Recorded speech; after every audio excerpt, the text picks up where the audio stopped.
So, quick recap of last session. The party decided to leave Northspire and begin a trek to Skarnus. They knew the wedding was imminent, but with the time they had available, they thought, let's go and sort out some problems in Skarnus. The first of which being to interfere with what's going on with the Skycarvers. As it stands, Zarlok's dad, Drag, is in control of the clan and has allied with Ragrim Skullfist, the Dwegar commander. And you guys weren't having that, so you thought, let's go and fuck shit up. So you began your journey from Northspire and you went to Stonehollow Fortress, which is the castle keep that currently is inhabited by the remaining shield dwarves that were driven out by Ragrim's forces some 200 plus years ago. Going there, you asked for an old friend of yours, Auric Habato, who Yeg and JAFF escaped prison with and journeyed with for a short while before he left without a proper goodbye, just a letter saying he had things to take care of. You went and you met with Auric and his brother Thoric, as well as his father Thrain. The dynamics between the trio was interesting to say the least, but Thrain was happy to hear you guys out, gave you some words of wisdom, allowed Auric to travel with you to through Skarnus, through the Gravewood to Stormledge, where the Skycarvers stay. Thrain was petitioned by Yeg to send his forces east to Cardoon to help take them back. And Thrain, being a wise old king, worries about the continuation of his clan, of his people, and said no. However, did very much appreciate the bravery of the young white dragonborn and said that if things go well with the Skycarvers and you are successful in the first part of your journey, to use his boar tusk horn that he crafted to contact him, and perhaps you could discuss what a full-scale battle could and would look like. Auric then took you through Greystone Forest, which is on the very border of Azureth and Skarnus, and as you travelled through the forest, you entered the Gravewood of Skarnus.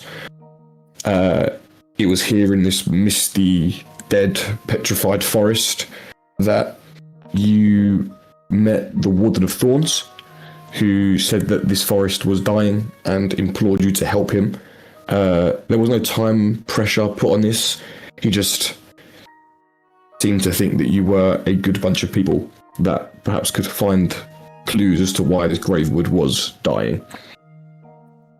Just before you exited the forest, or exited the wood I should say, you were ambushed by these mist wraith beings that almost suffocated and killed you all. But luckily, through sprinting away and managing to free Auric, you guys ran like the wind, and we begin our session as you guys are on the very edge of the Gravewood, ready to continue on your journey. To the far north, a few miles away, you can see the base of the the Silvervein Cliffs of the mountain range known as the Pale Teeth. Somewhere up there is Stormledge, where the Skycarvers stay. And could anyone who would be paying attention please make a perception check for me? I'll give it a go. Oh! Go on, the boys. Oh. We've got some good rolls for the boys. Oh,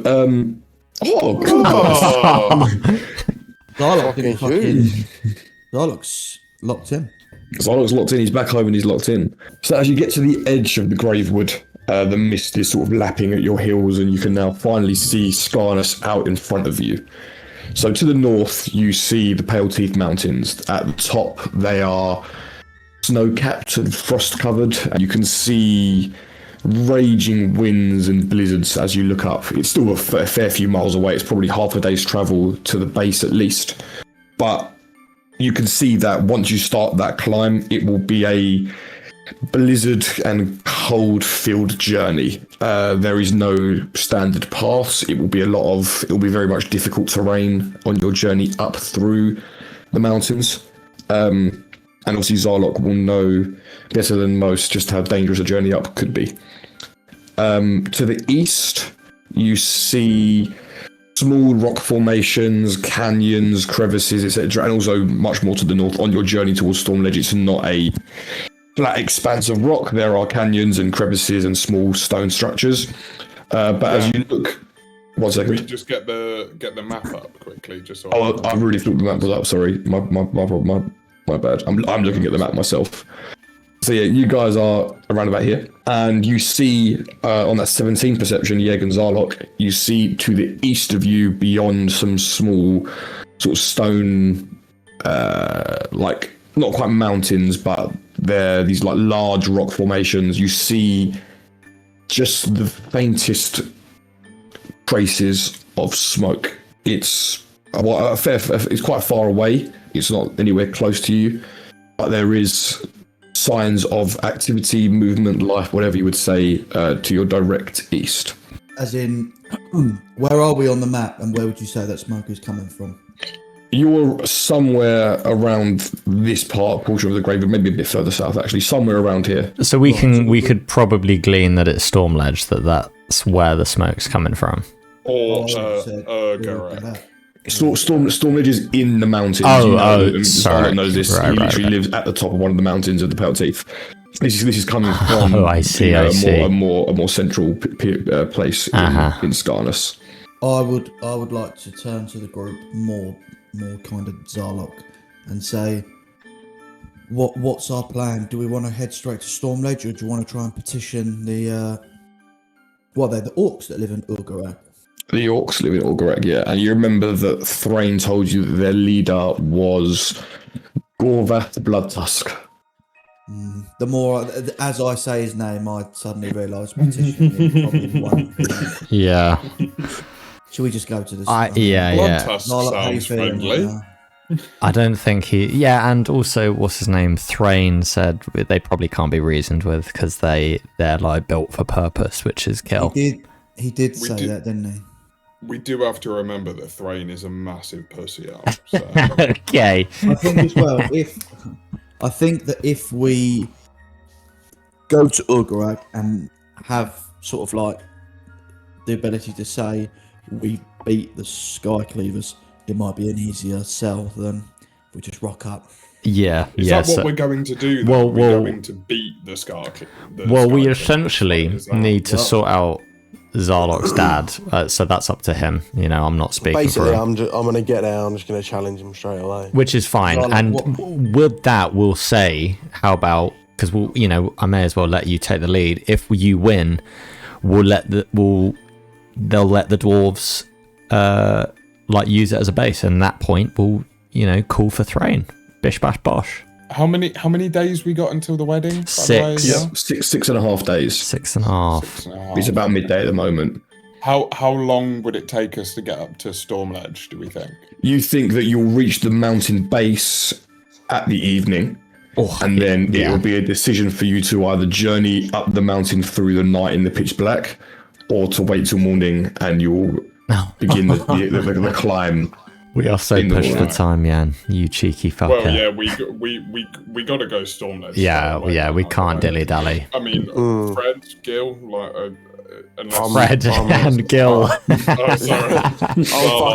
I'm straight for the Stormledge. For the mountains. Yeah. Okay. Well, as we begin to walk towards the Stormledge, I would like to speak to Zarlok and say, Zarlok, what is the best case scenario for you here, just so we're all aware? And also, once you've thought about that, is there any kind of information that you have about, what we're going to be seeing coming up that might be useful before we get there? Best case scenario is we liberate Stormledge from my father's reign. So he is known as like a bad guy, or will everyone there like him? Do the people not like him, or like what? Well, I haven't been there in a very long time, but Okay. when I was there, everyone was happy with my grandfather's like reign, Mm-hmm. how he dealt with things, how he went about things, and the way it works is like once you become in charge, what you say goes. So You're thinking he changed could have things. changed the way they think, the way they feel. Yeah. Okay. I will But just. if we beat him in a fight, then like if I challenge him, then that immediately changes. Mm-hmm. So when you say liberate, From my father. Yeah. You mean just defeat your father and hope Yeah, that. like free them from him. Yeah. I think. Fair enough. This is your fight, to be honest. Well, yeah. And we've got to do it because we've got to let the dwarves in. So I have been thinking. Yeah. Oh God. It's very traditional to fight 1-on-1. Sure. I will say I will not call for your help unless I am at my I'm about to fucking die. Okay. Because I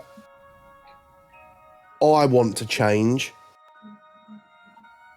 from the traditional to the new. Of my culture is very much you're there for yourself, you are defending yourself, you are looking after yourself, you fight by yourself, you fight alone. And I think when you first met me, that was the case, and I was very much didn't want your help, wanted to just do everything by myself. Oh, this is so annoying. You guys are so cringy. But you have made me realise I am stronger with multiple people. So you want to turn into a low-key democracy? Power of friendship. Don't say that. Pillars of Azureth. So I will try to keep it traditional, but I will also try and break free of the my father's norms. I fuck with that. I fuck with that hard. We're here if you need us, Zarlok. And we know your terms, so it's nice, you know. I know what to do when the time comes, but ultimately you're on your own, which I respect. One last question. Obviously, when we were in Northspire, it was very much we were on sort of passive mode. When we get to the Stormledge and we encounter people, would you like us to be passive still, or only attack unless we are attacked, or we're Only, being aggressive? I would say only attack when attacked. Yeah, Okay. Do not show fear. that's easy. Do not show fear. They are all my size. You need to remember. Yes. It will be a shock walking through. So do not show any fear. Because some of the Roger that. some of the spring in his step. that's when they'll pick you up by your ankles and shake your money out your pockets. So Fuck. Do you want me to? Shall I go and inspect Rengar's scales and you guys just crack on? Let me know how it goes. I'll sending you in a couple of days. Okay, let's do it. Yeah, let's go. come on in. And as you continue on your walk, Auric is quickly going to speak up, Oh yeah, sorry, Auric. and he's going to say, I fought with your companions, and he points to you, Yeg and JAFF, and says, and they're honourable men, so you have my hammer, do not worry. But I guess, as I'm not as completely invested in your story of liberation / vengeance, I just wonder, from a more practical sense of things, is there information that can perhaps be gleaned, whether it be about Ragrim and my more personal problems with what's going on in Cardoon, Well, yeah, I think or we definitely. anything wider that you guys have to investigate? There is I mean, we surely definitely more have than just to- a revenge reason for you to be here. We definitely have to communicate that the dwarves have to come here as a way of like creating a little base so they can get to Cardoon. That is like, it kind of is a must. That is why we've, well, not specifically why we've come here, because obviously Zarlok's here, but you know, Thrain gave me his little horn and a tusk or whatever, so we've got to kind of, Oric's here. I mean, if Oric wasn't here, we could fuck it off. Yeah, so do you know what I mean? So we kind of have to. That is our priority. I only say this because at present, Ragrim's location is unknown completely. And his allies are few and far between that we know of. If your father only points to you, Zarlok is one of them, I'm sure you plan to defeat and end him. But if we lose the opportunity to find out his location, his whereabouts, who knows when the next opportunity may come about. Just food for thought. Yeah, Oric, I think on a level, I just wouldn't worry about it, mate. Honestly, I think we'll be fine, mate. I think everything works out. Well, let's go. He points to you, Zarlok. Would you like to lead the way, or would you prefer me to head? I can get us to the mountains. The way up the mountain may be better for you to take the lead, but if you'd rather me get us to the base, I'm happy to. You take us to the base, I'll lead us up the mountain.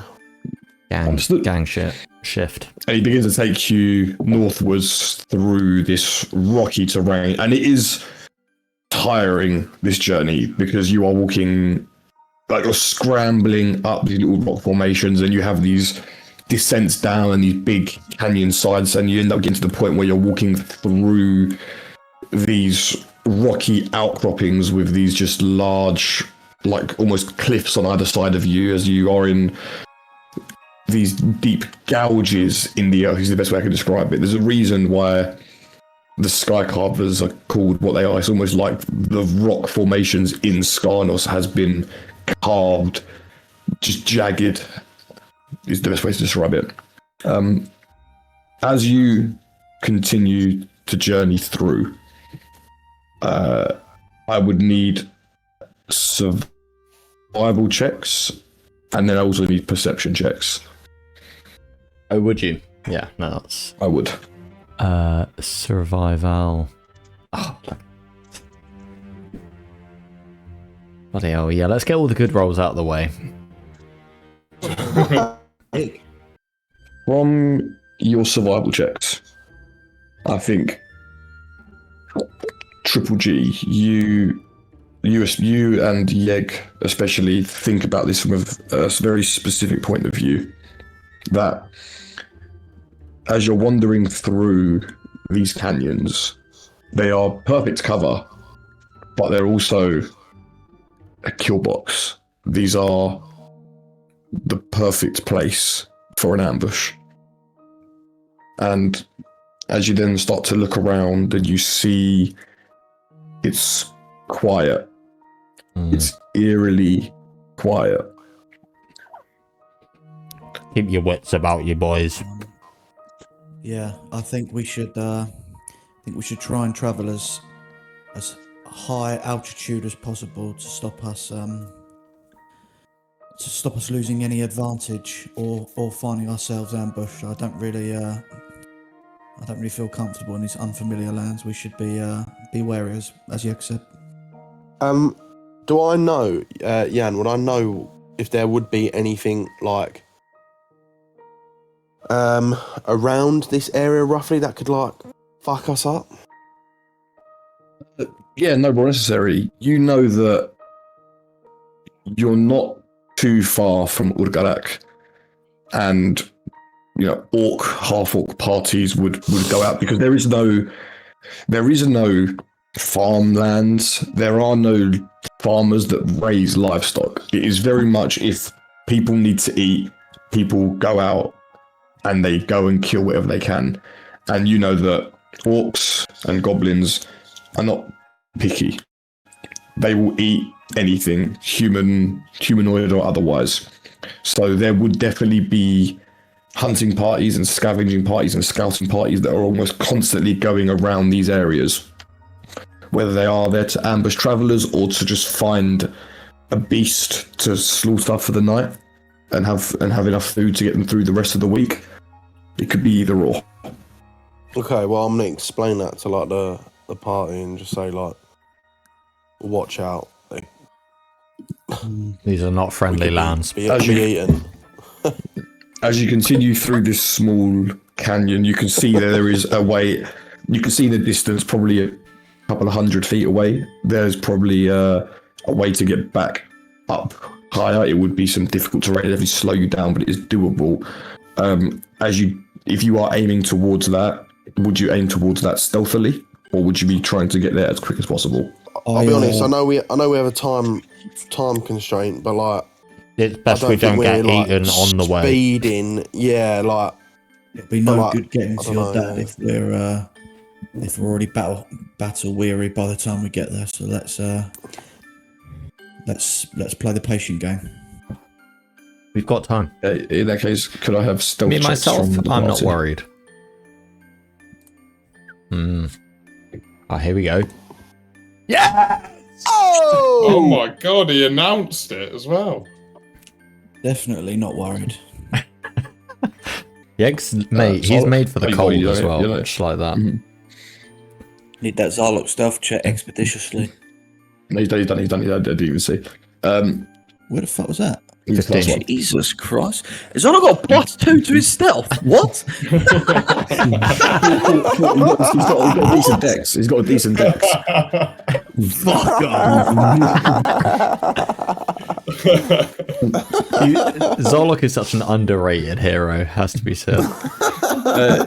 Yeg, on that nat 20, you see, as you're walking through it, you're being very careful to wait the way to walk. You can hear behind you the jangling of Oryx's heavy armor, and you, smartly enough, simply take out your lute and you play a melody that completely counters the sound of his thing, and it completely creates almost a bubble of silence around the way he moves as you just weave a little bit of magic into your music, and it's almost a silent plucking of the strings, but it's been done in a way to completely cause a muffle. It somehow Around sounds Oryx. like the wind.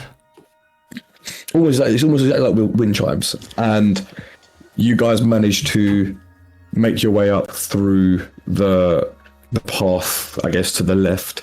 It's not the most comfortable and an easy way out, but you manage to get out of the canyon and make a quick perception check. Oh my word! Oh my god, Yeg!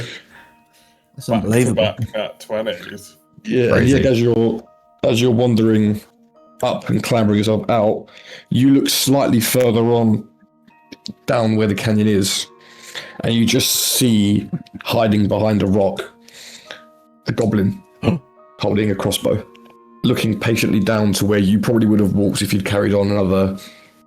And he 60 feet or so, maybe. obviously doesn't know that we're... They're completely unaware of your presence. Okay, you can take a wide berth to get around from them, but you have. How many are there? If you carried on going the way you were going, you were going to be walking directly into his path. Oof. Is it like a little cohort of them, or is it just the solitary gob? As you take a second to continue looking and to scan the rest of the area, you see that there are 5 goblins, 4 orcs. Sorry, 4 goblins, 5 orcs, and 1 hobgoblin. Okay. Some hidden around the in the rocks higher, some lower in the canyon a bit further down. And you're saying the wide berth should allow to get around them, or am I now noticing that chances they are all are they are most of them are within the base of the canyon.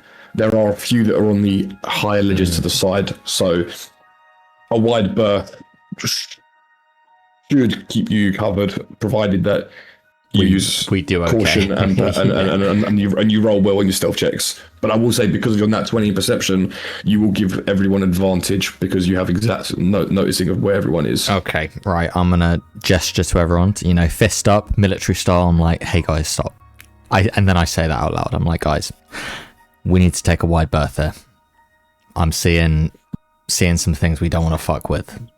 Is there a way around? Or is this? Yeah, is it like a difficult path that we're going to be taking, or is it simply just it's curving? So it's quite open. So you would need to move quietly as opposed to try and hide. If you move quietly, their attention seems to be in other places. So as long as you don't make any loud sounds, you'll be okay. But there is not like a. There's no hide behind something. So, and be completely out of view. If we fuck up, it's like hello. There isn't really a backup option. Well, okay. So no, How do we want to? We're gonna have to just sneak. Do we want to? Well, we can sneak, or whilst we have the advantage, we could strike. Whilst Sneak attack them. Is there a way for us surprise is in to our sort favour.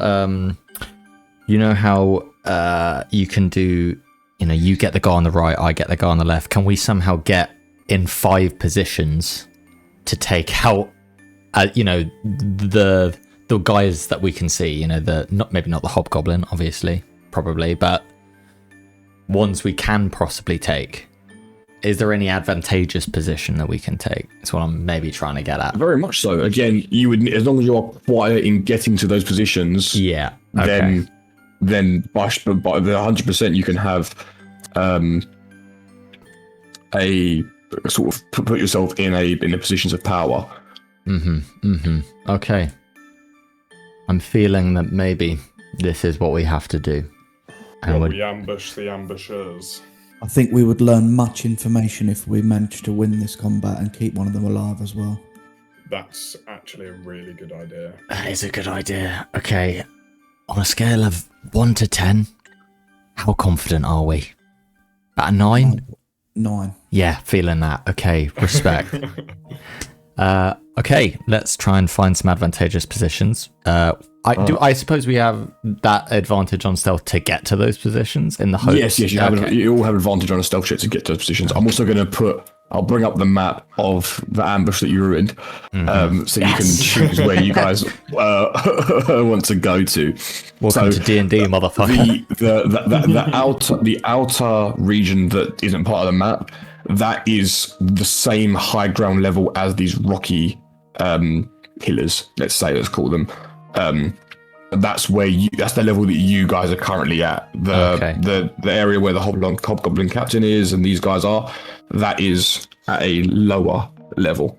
Before we go in, can I say something here? Yeah. We probably want to keep Zarlok as healthy as possible, and I know there is a temptation for to send Zarlok right in the mixer against the big cunt. Yeah, but we want to minimize the amount of shit that can kind of happen to Zarlok. Yeah. So maybe keeping him on the outskirts and letting some of us out, some other ones of us kind of focus down the big scary cunt in the middle is probably a better idea, just because it doesn't really matter if the rest of us are a bit beat up.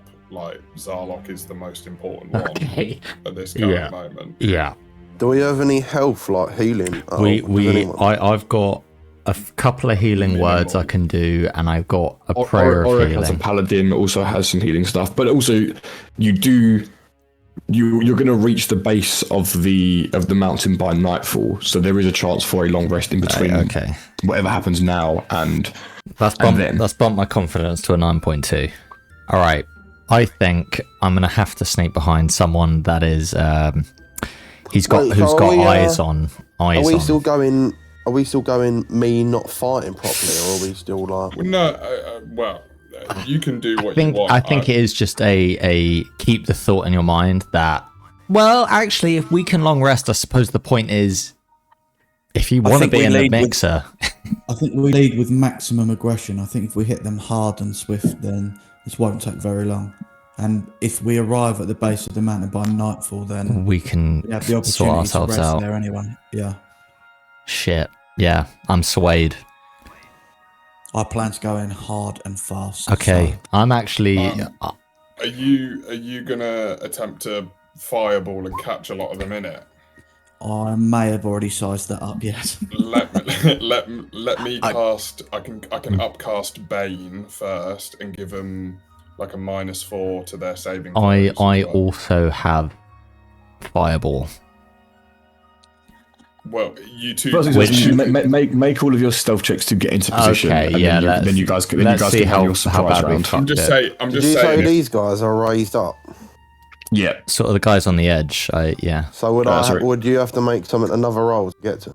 Sorry, what? So was you it? guys are on their level. It's 1, 2. So Oof. down here, here, Fuck, you know, and him. This guy here. Sorry. They are below you guys. You guys are on this level because you guys have come out. You guys basically before up here. You guys came up and out, so your guys are currently around here, but you can move around to these different areas if you'd like to. Okay. If we're So where do going you with want the to be? double- I'm thinking. Well, I think I won't go first. I think maybe that's my assessment. I would As in, like to where be- is it all trying to get to on this map? So you're going to probably be on this orange part somewhere, and that is the same level as these stone pillars. I would like to be on that top right stone pillar as high altitude as possible. Over here. I'm happy to be back left. Ah, You can because move then there. I see. I can still get in the mixer whilst also being far enough away. Feel free to move your characters to where you actually want to be. Yeah. Can I? I'm just going to drag you to the right places. Just drag me on, and I'll see You move see what's yourself, and what. who have I not brought in Zarlok? Oh, and Auric as well. Oh, whoa! Does that auto broadcast? That's insane. The tech. Sorry, did you say are we moving our characters where we want to put them? Yeah, you put them where you're trying to stealth Wait, to. did you I say don't these think anyone's guys failed. are not on the high ground? They are down below. Which guy? Sorry. These two boys. Zarlok's put they are, himself right behind someone. that's fine. They are below. Yeah, they are down below. Okay. Yeah. Okay, I mean, honestly, the thing is, I don't really want to be in the mixer per se. All right, everyone. Click on your tokens and roll initiative for me, and then we'll go through our Remember surprise to round. not do I'll it let without you act. advantage, guys. Come on. Yeah, good.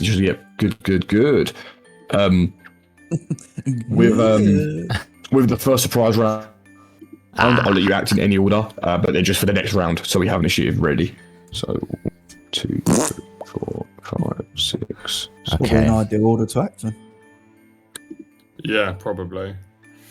Okay, I'm a little scared actually, but it's okay because that's the 0.8 creeping into my mind. Cool, everyone is good. So ignore. Let me just get the combat music going. You know, that could be And right, who would like to go first on this surprise round? So you are all in position. Have managed to stealth your way to places. Can I make the suggestion that maybe I go first because I could do a pretty cheeky spell on the hobgoblin? Well, I can. You bait can also- them to give them minus to their Oh. saving throws or whatever. Oh shit! So if I I think that's a go good idea. first, anything that you lot are going to do saving Should throw-wise help. just Oh, kind of- yeah, that's pretty help. sexy. Is Bane just that it happens though, or is it? No, it just happens. Like they don't Okay, have to okay, no, make that's it. fine. They I've don't. never They used Bane, don't that's fine. like save against it or anything Yeah, like that. It just It's comes like the out. opposite of Bless. Bless gives your allies a plus D4. Bane gives your enemies a negative D4. Okay. Okay, so I'll go first, and I'm going to upcast that at 3rd level, which means I can target 5 creatures, I believe, within 30 Cool. feet. Cool. So I'm going to go Orc Guard 1, Mhm. Hobgoblin Captain, Orc Guard. Can I just like move over so I'm here? Is that Yeah, it's fine. That's fine. Yeah, so Orc Guard 1, Hobgoblin, Orc Guard 4, 3, and then Goblin Boss 3. Cool. Let me just give him a all of little them marker. remain. So 1, 2, 3, 4, and then 5. Yeah. Yeah. Perfect. And that's action. So then, I think just bonus action. I'll take on my form of dread. Nice. That's awesome. And then there's no point moving in the middle if 2 fireballs are about to rocket off. So I'm just gonna stay where I am for that. Amazing. Who'd like to go next? I think. I'll go, yeah. I think Gil, me, and we both just.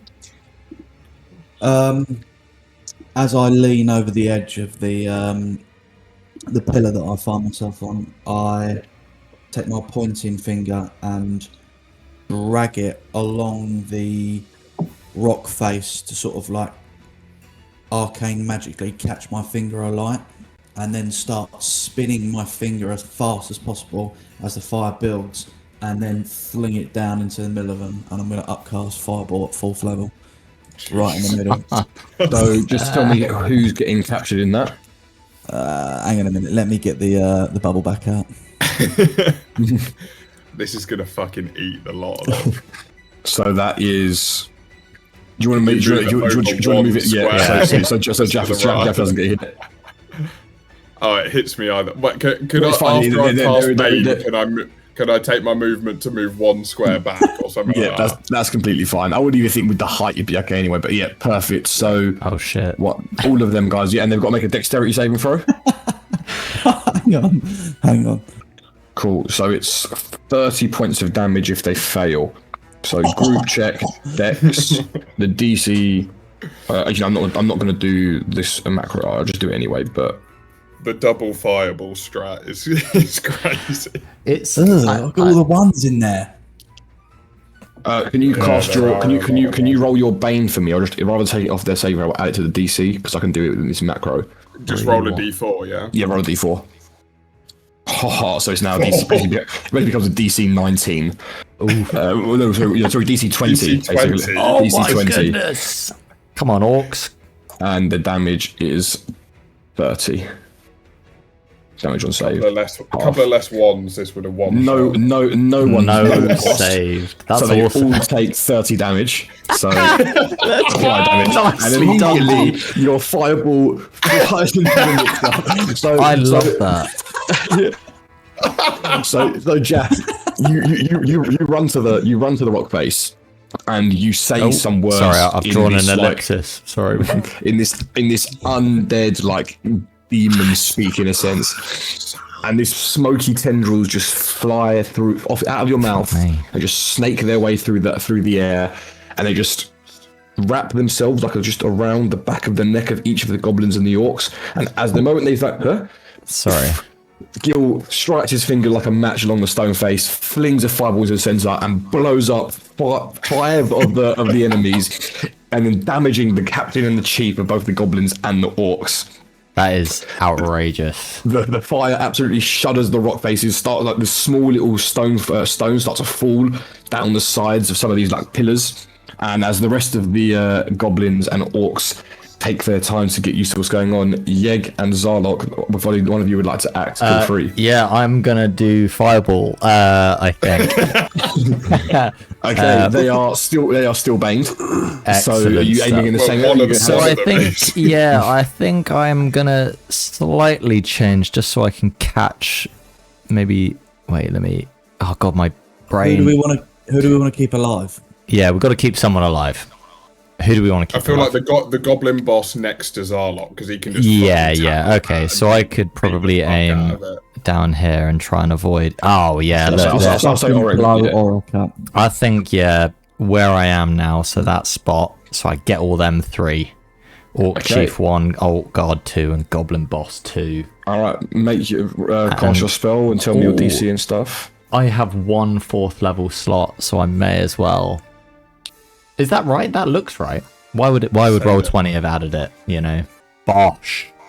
Okay, so that's 31 damage on a failed save. So DC 16, dexterity 16, damage is 31. Half on You a got save. 3 ones as well. Oof. Fuck it out. So 2 save, 1 fails, but the one that failed is probably the one you wanted to fail, which is the chief. So Yeah. as you fire your fireball almost in tandem with Gil's, it blows up there. Nice. Badly burning, like literally the goblin boss's beard starts to singe. The orc chief, his eyebrows fly off, like literally just ignite straight away, and they are just enshrouded in this ball of fire. Zarlok, you're up. I'm going to throw my portable hoe at the bottom of this bloke's feet. Lovely. Just remind me how. Do you know how it works? Is it a DC? Is you got to make a check of some sort, or does he just fall into it straight away? Is there no save? I'll be honest, not a clue. Sorry, I'll quickly Google it for you. Don't worry. I have a feeling there was a save last time. Oh, sorry. Yeah, there is a DC 10 strength check to escape. Well, to escape. Is it escape? That's once you're in it, though. Yeah. Yeah, there's no save to get out of it. You can just escape from it. Yep. So he just literally, you throw this portable hole at the feet of this goblin boss, and he goes what? Ah, and just starts to fall into this hole, and he lands. Is there still piss in the bottom of it? No, I poured it on Yeg. Oh yeah, you poured it on Yeg, didn't you? So it just stinks of piss, but there's no piss actually in there. Cool. Is that it? Just as your action? Do you want to use anything with your bonus action, or are you just happy with how you are? My bonus action, does that mean I can still attack? No, only if you were raging already, then you could. As a bonus action, you can attack with your frenzied rage. Cool. So yeah, you go into your rage. All good. And at that, Ulrich is going to move up to this goblin boss, and he is just gonna. Ulrich. Does he have extra attack? He's just gonna, with his warhammer, just attack this goblin twice. 21 and a 13. The 30, they both hit. Unreal. 27 bludgeoning damage as he literally just runs up and just literally almost like in a backswing as a golfer, just runs up behind him and just hits him straight in the back. He goes flying forward 20 feet, falls down here, collapsed and dead on the floor. Right, that's the surprise round done. Amazing. That orc guard who would have gone first is dead. That orc goblins who would have gone next is also dead. So Jaff, you are up. Nice. All right. Well, let's finish this off. I'm gonna run up to the hobgoblin captain. Give me a acrobatics check just to get down, not incur any movement penalties from going from up there to down here. Oh yeah, because I was up, wasn't I? Yeah. Acrobatics check. DC. If you get there as a DC 15, you get there no problems. DC 10, you get there, but there'll be disadvantage on your attack. Anything lower than that, you don't make it with your movement. Oh, should I just keep firing from up here then? Oh, but he goes next, doesn't he? And I don't want him to. We're all up high though, aren't we? Yeah. Yeah, at the moment. We are all like. He'd have to get up to us. You know what? I'm actually just gonna fire two I'm gonna fire. Yeah, fuck it. Two Eldritch Blasts down at him. All right, make your spell attacks. 15 misses. Ooh. 17 hits roll damage. For 9 points of force damage as you fire two crackling bolts. How do your Eldritch Blasts look in your head? Let me just try and remember. I don't know if I can add my. I don't think you took that invocation. I could be wrong. So when you hit a creature with an attack roll, you can force it to make a wisdom check. Where's my extra damage thing that I have? Is that not in part of your form of dread? Yeah, but it's for some reason it's not in the description anymore. 20 foot. That's insanity. Jesus, that's insane. It's a big radius, isn't it? Mate, probably shouldn't even do that. It's probably not worth it. Would be funny though. You know, I had that Probably thing where a I bit- could add an probably a extra bit bit of overkill. damage on. Good night, Jan. Is it your Eldritch Come on, Smite invocation? Well, fuck it. So I'll just hold out my hand, and I think what my Eldritch Blast would look like is a very kind of misty black and white smoke that kind of coalesces in my hand before shooting out almost like an arrow rather than like a beam. It kind of shoots out as this thin, long beam of light that hits him in the chest. Perfect. And as it fires, it hits him in the chest. Is that your go done? Sorry. Well, those are my 2 attacks, and we're all up high, so there's no point in me moving. So yeah, I mean, I'm not going to bonus action anything. I don't think. You know what? Bonus action. I'll give Gil some bardic inspo. I'll be like, that was a fucking quality firebolt. Go on, you fucking scared bastard. Okay. So you've got some inspiration, and it's the captain's turn. The captain is going to have been... How far away is he from you? 30 feet, but he's up. Okay. The captain, after getting cracked in the chest by your misty bolt of eldritch energy, he is going to pull out from his hip a vial of this like blue liquid. He's going to chug it as a bonus action. And it's going to give him the jump spell. And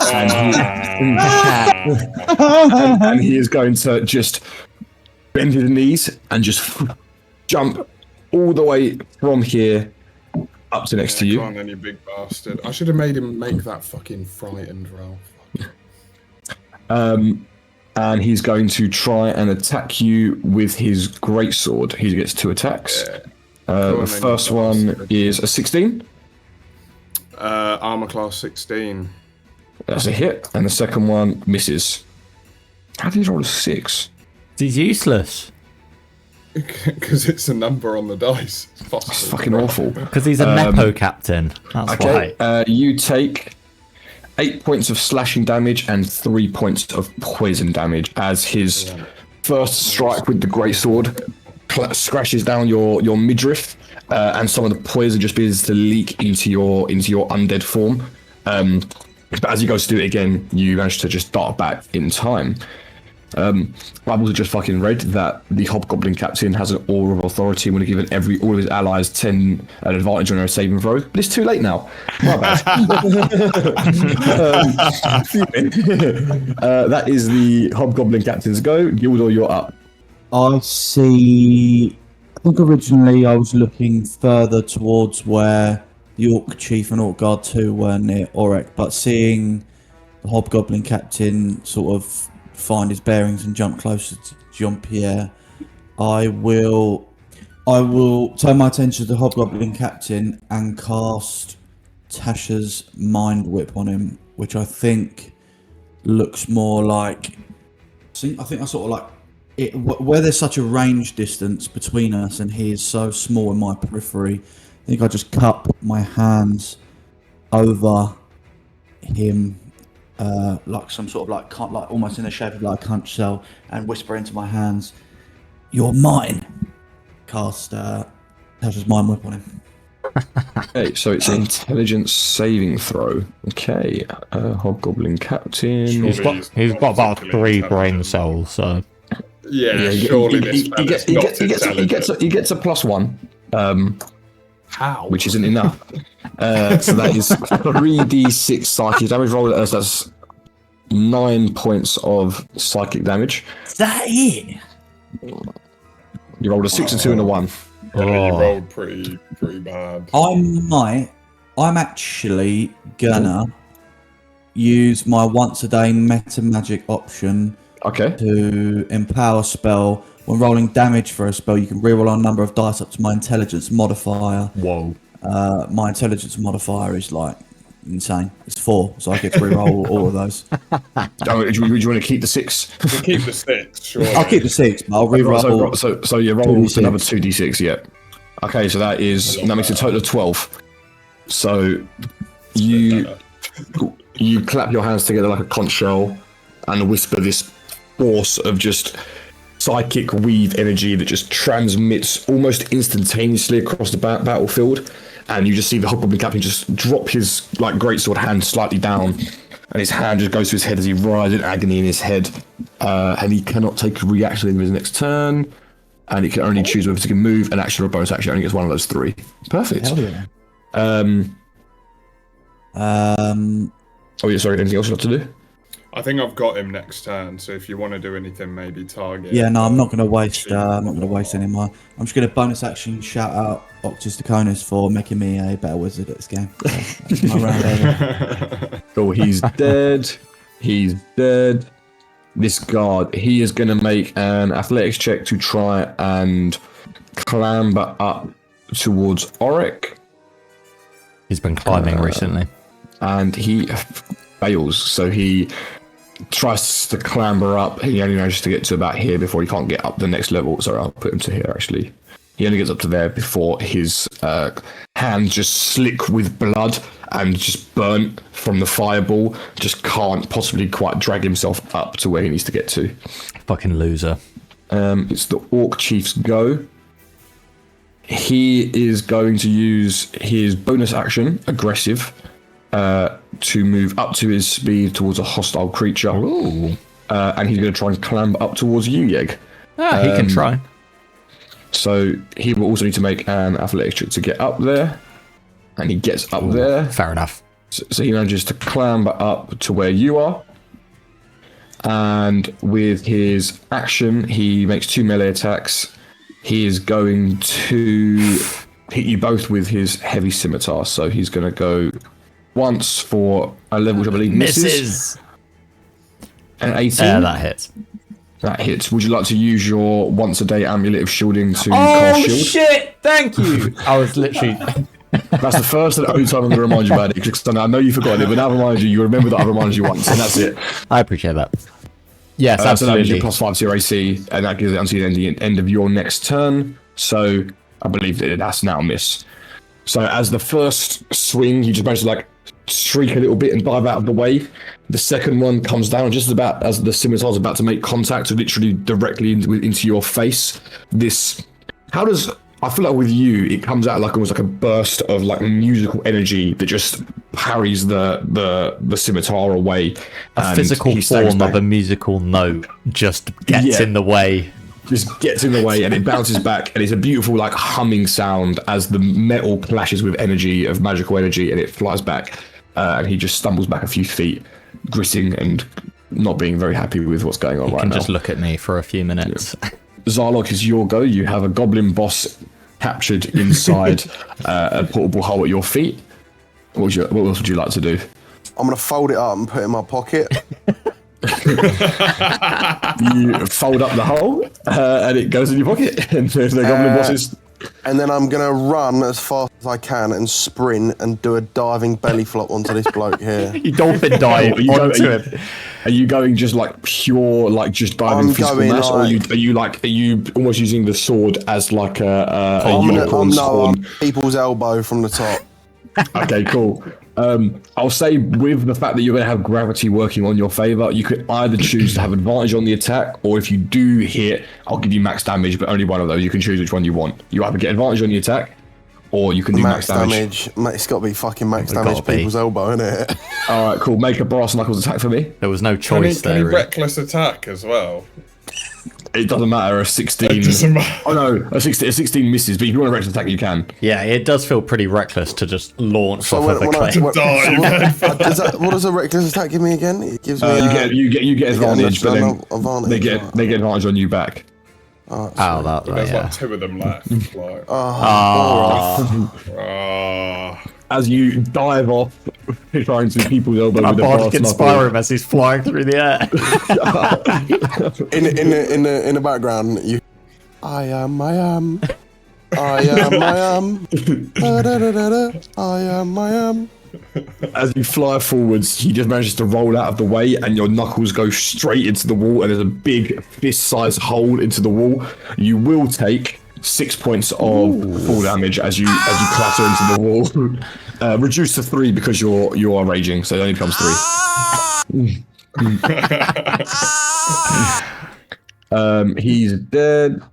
This goblin boss is going to try and escape the hole. Can he escape the hole if it's folded up?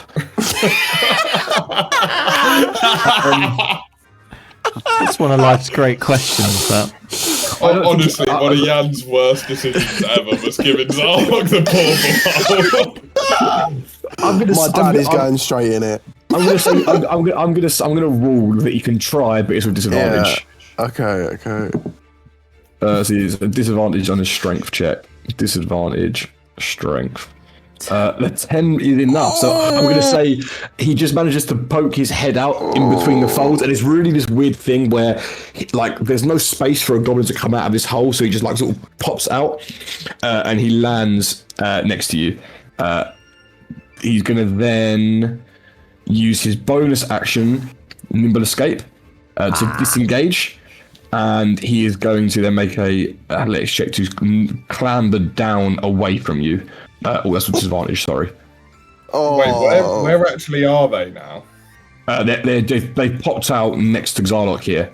He's just climbed out of like a fucking liminal space. And as he goes to try and climb down, he loses in just a rush to get away from you. He falls 15 feet flat on his face and takes He is so 4 points of fucked. falling damage. But he does manage to get down here. Good man. Wait, but isn't Zarlok like over here because he ran and dove Yeah. over? Yes, you are completely correct. I didn't actually move him. So he won't take a damage. He wants to run anywhere. He will just disengage and sprint his full movement of 30 feet.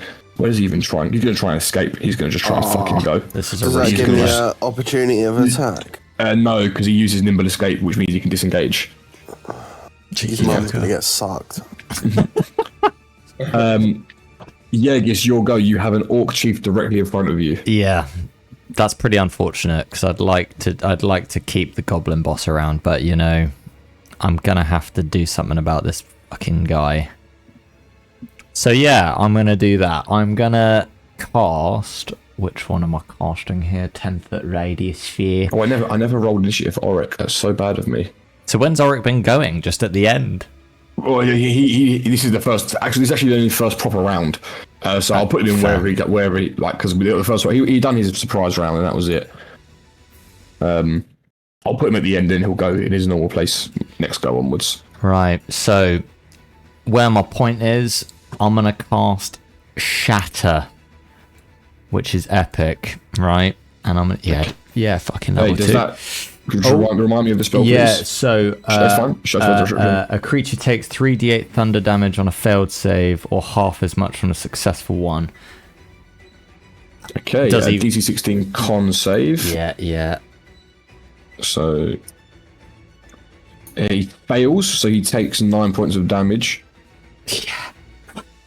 And that rocks him as you bring your loot up to your chest. I imagine it's the ringing sound is like when there's interference on an amp and it makes that fucking screeching noise. I've unplugged it. And literally, as you screech, it's like you use the pick that you were given by Dr. Drenzel, and you just like make sure that you're playing the highest pitched note you possibly can, and a big just like.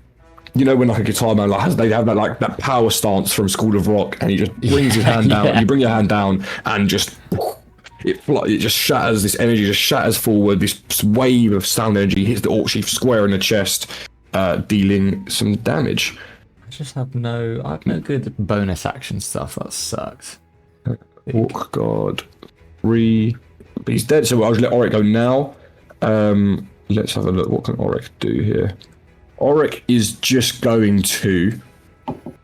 He is going to just take as you guys have said that you wanted to capture someone. He's going to just take the dash action and stand directly in front of this goblin. And with his bonus action, he will. What can he do? He should have something. Auric's just like us. Surely I can do something. He actually can't really do much, unfortunately. So he's going to just stand there and try and stop this goblin from escaping. He's dead. Jaff, you're up. Come on, Jaff. Okay, can I use a free Well, can I just basically ask the group, are we set on capturing this goblin right, like that's trying to escape, or The captain. I also don't want him to notify anyone else. Yeah. Well, yeah, definitely not. But Well- do we kill him and capture one of the others? If We can definitely do that. yeah, we still got 2 more. Like, yeah, Because I can non-lethal this goblin in front of me and just make sure he's not He's dead, just knocked but out. That's a good shout. He's knocked out. This is a long conversation to be having in 6 seconds. Knock him out! Okay. I'm gonna non-lethal attack the hobgoblin captain. Cool. Just with your glaive, yeah. Yeah. Just fucking hit him with the handle. 21 hits, roll damage. That is enough to reduce him to 0 hit points. I'll put him on 1. But he is, for all intents and purposes, Knocked as out. you strike with the shaft of the glaive and just whoosh, round the jaw, he does a full 360 spin and just falls flat on his back, unconscious at your feet. Bloody excellent. Any other actions, bonus actions, etc.? Is it an action to try and tie someone up with rope, or would that be a bonus? I'll say you can use your second attack because you have extra attack, don't you? Mm-hmm. I can say use your extra attack to restrain him. Okay, yeah. Can I use some of the rope I've got in my bag just to tie him up, basically? Yep, all done. So he is tied up. He's unconscious and tied up. Gildor, you're up. What we say? Oh yeah, easy. Just chromatic orb this bloke here. 23 hits, roll damage. Oh, that is funny. You also can move because you rolled 2 1s. It means you can make a new attack roll and a new damage roll against this goblin boss, provided they are 30 feet apart. They're not, unfortunately. No. Fuck! There's one of them down here. I didn't even see that guy. Yeah. My screen wasn't zoomed out that much. But unfortunately, they're not within 30 feet, so you can't actually do it. Unfortunately, if he was within 30 feet to either of these, you could have moved the orb from one to the other afterwards, but unfortunately, it doesn't work. So as you fire off your chromatic orb, what damage are you trying to do? Just is it acid, cold, fire, lightning, poison, or thunder? Let's say it's lightning damage. So you just create this orb of crackling blue lightning energy, and you just force push Hadouken it across the chasm, and it smashes into the chest of this orc guard, who is crackling with just the residue of this lightning energy. He's dead. Oryx up. Nice. He is just gonna take his hammer out, and he's gonna hit him twice. Kill him, Oryx! 17 and a 20. What a beast. Both hit What a fucking beast. for exactly the amount of damage needed to reduce this goblin to 0 hit points. Let's He literally Putting out fucking damage. he hits the first one upwards, and then as the goblin is lifted on his feet, he just spins his hammer around in his hand and then backhands over the top and absolutely squashes him like a bug into the ground. He is dead. Fuck yeah.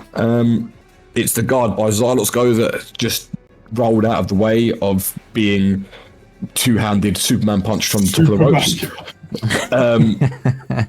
He is going to just make 2 attacks against you, Zarlok. 15 and a 5. Does a 15 hit? Misses. Then both the scimitar attacks go wildly left of the target. This orc chief, he is... Alright, he's going to look at you, Yeg, and says, if I die, I'm taking you with me.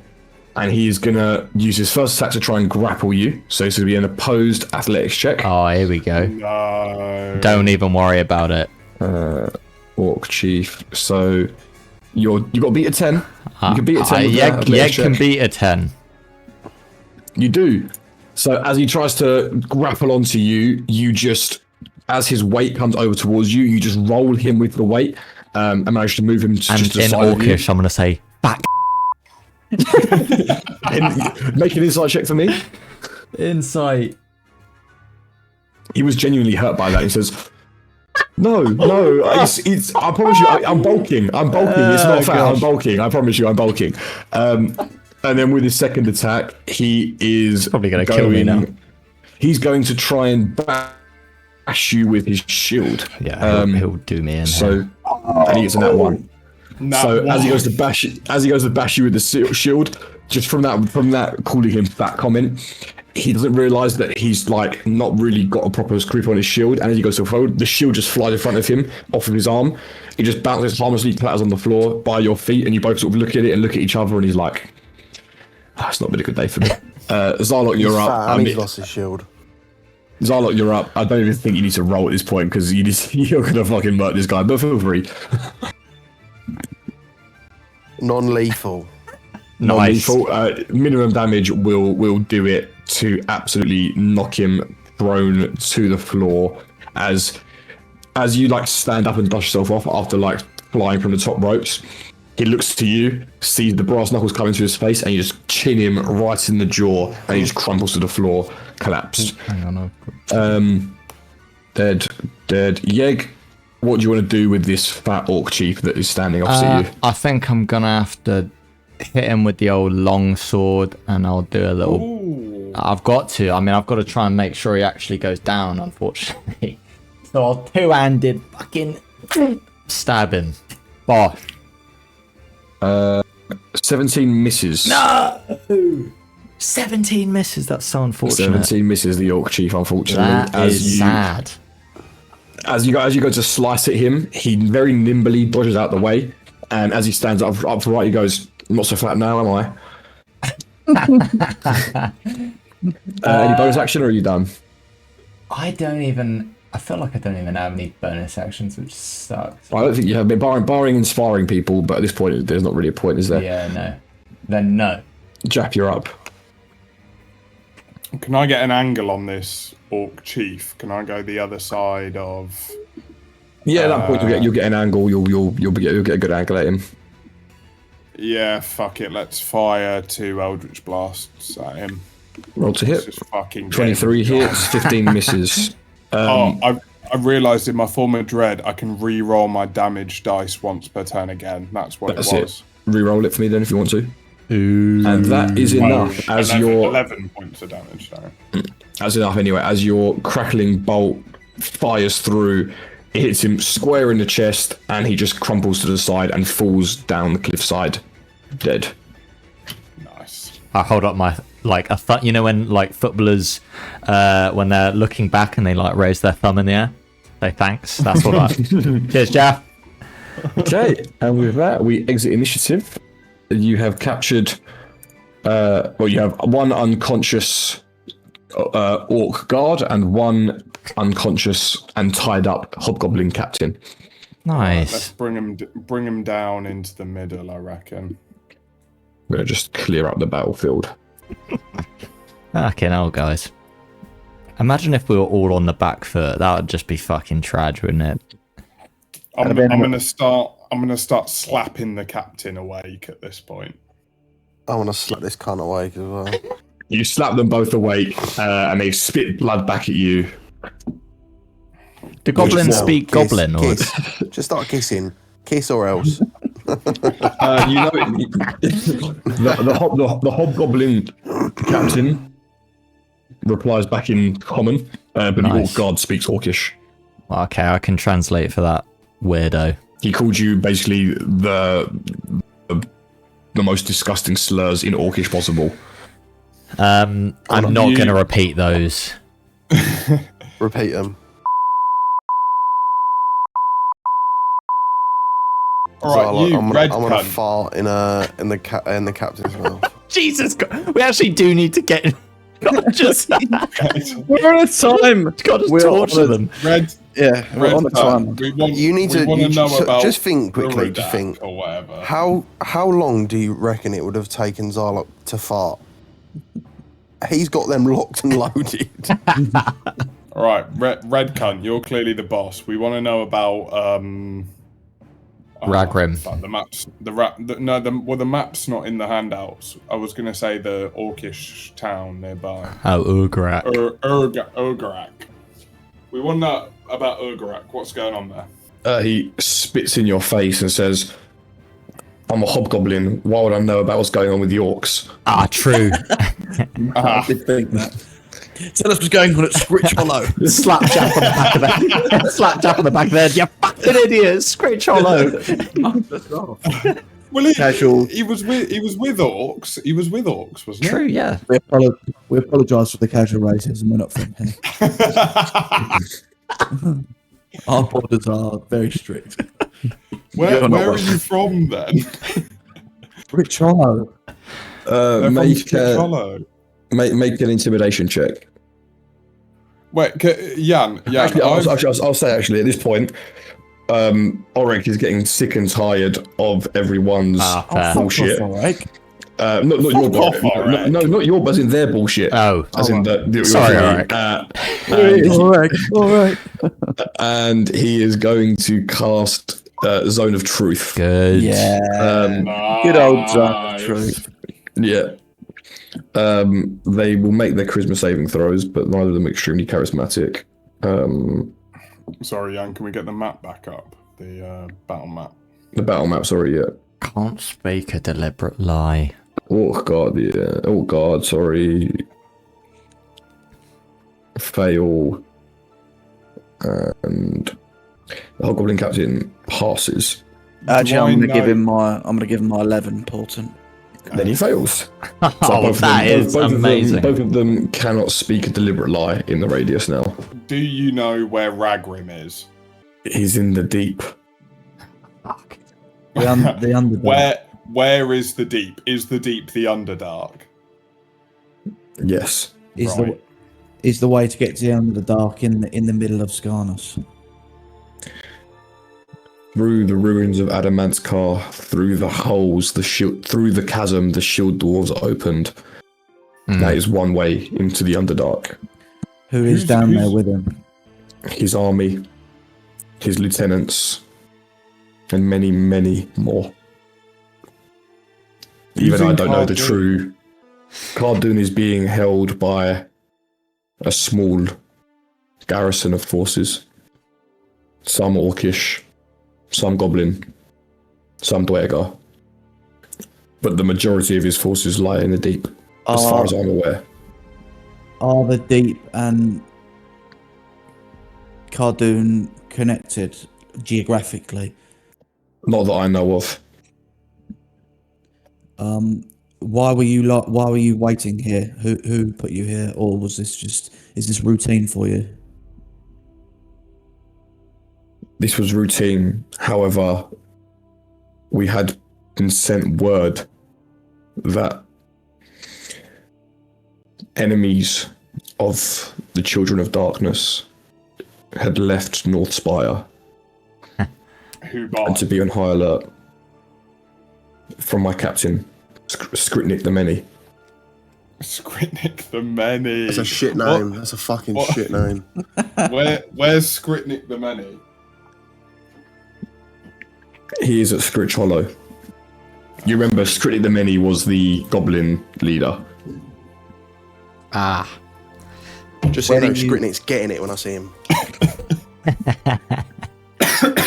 When are you expected back by your party, Skritnik and the others? We would probably be camping out here for the night, and then in the morrow head back and try and find any beasts or livestock and bring them back as Okay. provisions. Well, okay. How long- No livestock in Skarnus. You've just How got long? light. How long is it to travel by foot from here to Scritch Hollow?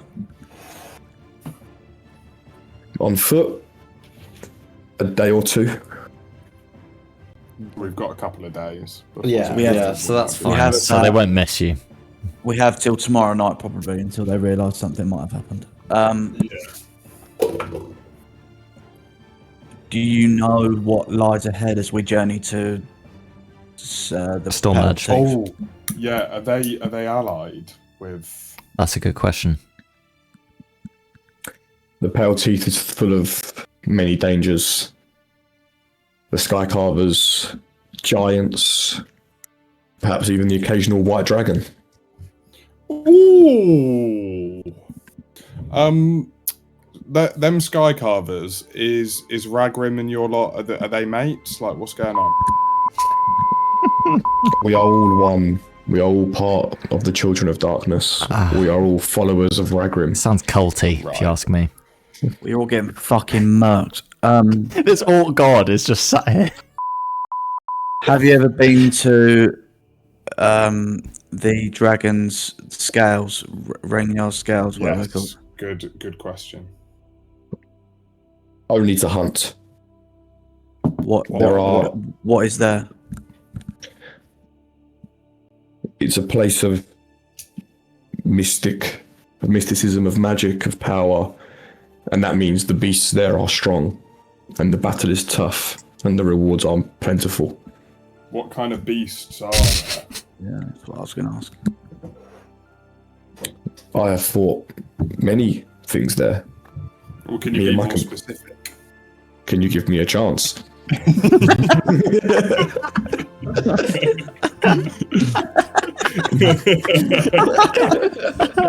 That's the original 20 coming out to play. I was going to fart in his mouth. Go on, Zarlok, you show him.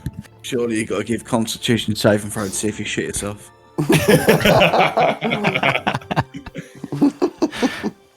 I have fought stone Oh, I remember drakes, wormlings of scales, earth elementals. Oh, Make a anyone that wishes to make yeah. either Arcana or History. Oi, we know what I'm going with. Give me that. This guy is rough. Yeg is This guy fought him, cracked. did he say? Yeah. He fought him. Yeg is cracked. I took some smelling salts before we fought these guys. He's fought him. Yeah, he has. Yeah, obviously you know that Vengar was the primordial dragon, the green primordial dragon, the primordial dragon of Earth, and just hearing what he says, you realise that there is own connotations to the things that are there. So not only can you just hear what he's saying of these stone drakes and these like scale wormlings and earth elementals, you can begin to imagine there are things like maybe the Galabdur, which are like living boulders. You have maybe even things from the Underdark that may have poked out on the surface, like Bullets and Umberhulks. And yeah, anything that would have a strong connotation with the earth and stone and that element would probably inhabit those areas. You also realise that from what he's saying, he clearly knows it more as a battleground as anything else. There's probably things there that don't interest him, like arcane secrets that could be cracked, but for want of a better word. But he clearly is not that way inclined, so he clearly sees it as someone just to test his mettle and his strength and to see how powerful him and his crew are. Bullets aren't to be fucked with. That's serious shit over there. Before I kill this hobgoblin, I'm going to say to him, what is one piece of information you wish you would never wish to tell us? I've got a micro penis. Hobgobbler. I'd firebolt him in the face. With his last words being, I've got a micro penis, this hobgoblin captain is burnt to a crisp. Guys, I mean, Zarlok, if you want to fart in the Alt Guard's mouth, that'd be great. That'd be great. Because then I want to say in Orcish, sorry about earlier. Oh, wait, it wasn't even to you. Sorry about your friend. I insulted him, and I feel bad. He says back to you in Orcish, no, he is pretty fat though. Fair enough. And then I stab him in the neck. And the words die in his throat as he gurgles and chokes on his last bit of blood. You're not fucks, bro. You're not just kill prisoners. You don't take no prisoners. I respect it. Yeah, I'm pretty shook by the white dragon comment they made earlier, but I'll just pretend I didn't hear it. I want to take the hobgoblin's head as well. Oh, I forgot that you have a habit. His burnt head. Yeah, I've got his burnt head. It still makes me. Oh god, I don't like it. It's visceral, Jaff, when you do that. My bag at this point just smells of maggots of all of the rotting heads I've got in there. Shall we Crack on. continue onwards then? Yeah, let's go. I'd rather not hang around. Yeah, definitely. Yeah, I think so. You gather up yourselves, dust yourselves off, and begin heading off northwards to the base of the Pale Teeth Mountains. I can't And- believe I was just racist to a hobgoblin as well. It happens. It only takes another hour, maybe two, as the sun begins to set, and in the near distance you see the very base of the Pale Teeth. Zarlok, you know where you are now very vividly. This is places that you've frequented many, many times. And you know the journey up to Stormledge, the correct way to go from where you are. You know your best entry point on your way up. But as the sun begins to set, I guess this is a question to you guys. Do you decide to camp, or do you brave the mountain pass in darkness? We should camp, shouldn't we? I think we should as well. I think camping purely just to go in, revitalize Yeah, tomorrow is yeah. probably a good idea in of itself as well. Like, Yeah. Okay, you guys set up yourself a camp. You get out your bedrolls. Do you light a fire, or are you sleeping in the cold? I mean, I'm fine in the cold. Don't know about anyone else. it doesn't matter to me. I'm literally undead, so Oh no. I mean, I'd rather not sleep in the cold, but can we is there like some sort of cavern we can like back ourselves up into, or Make a survival check if you want to try and find a suitable place to stay, or an investigation check, either or. what was the first check? Survival or investigation. Fire will just alert everyone in yeah. fucking Yeah, you country. find there is a small cavern within the base of the mountainside, probably a couple of 100 feet from where Zarlok recommends that you begin your journey. And you can make a small little encampment in there if you'd like to. Let's do it. Yeah, let's do it. I will. If we do the usual, everybody else. I mean, just give me 4 hours, and I'll do the rest of the watch on my own. Chill. Do you mind doing it first so I can try and scavenge? Because this is like a new land. I want to try and scavenge for some poison stuff. As in, you want me to have the first watch or go to bed No, first? go bed first if that's. That's what I'm okay. saying. Right. If I go Yeah. to bed first, I can do the rest. I only got to sleep for 4 Yeah. hours. Or I only Yeah, chance yeah. for 4 hours. If you two want to go sleep as well, I mean, you'll have to wait for me to fully long rest. But I just want to scavenge a little bit. I literally am just gonna put my head down immediately. Jaffe, you going on the little poison?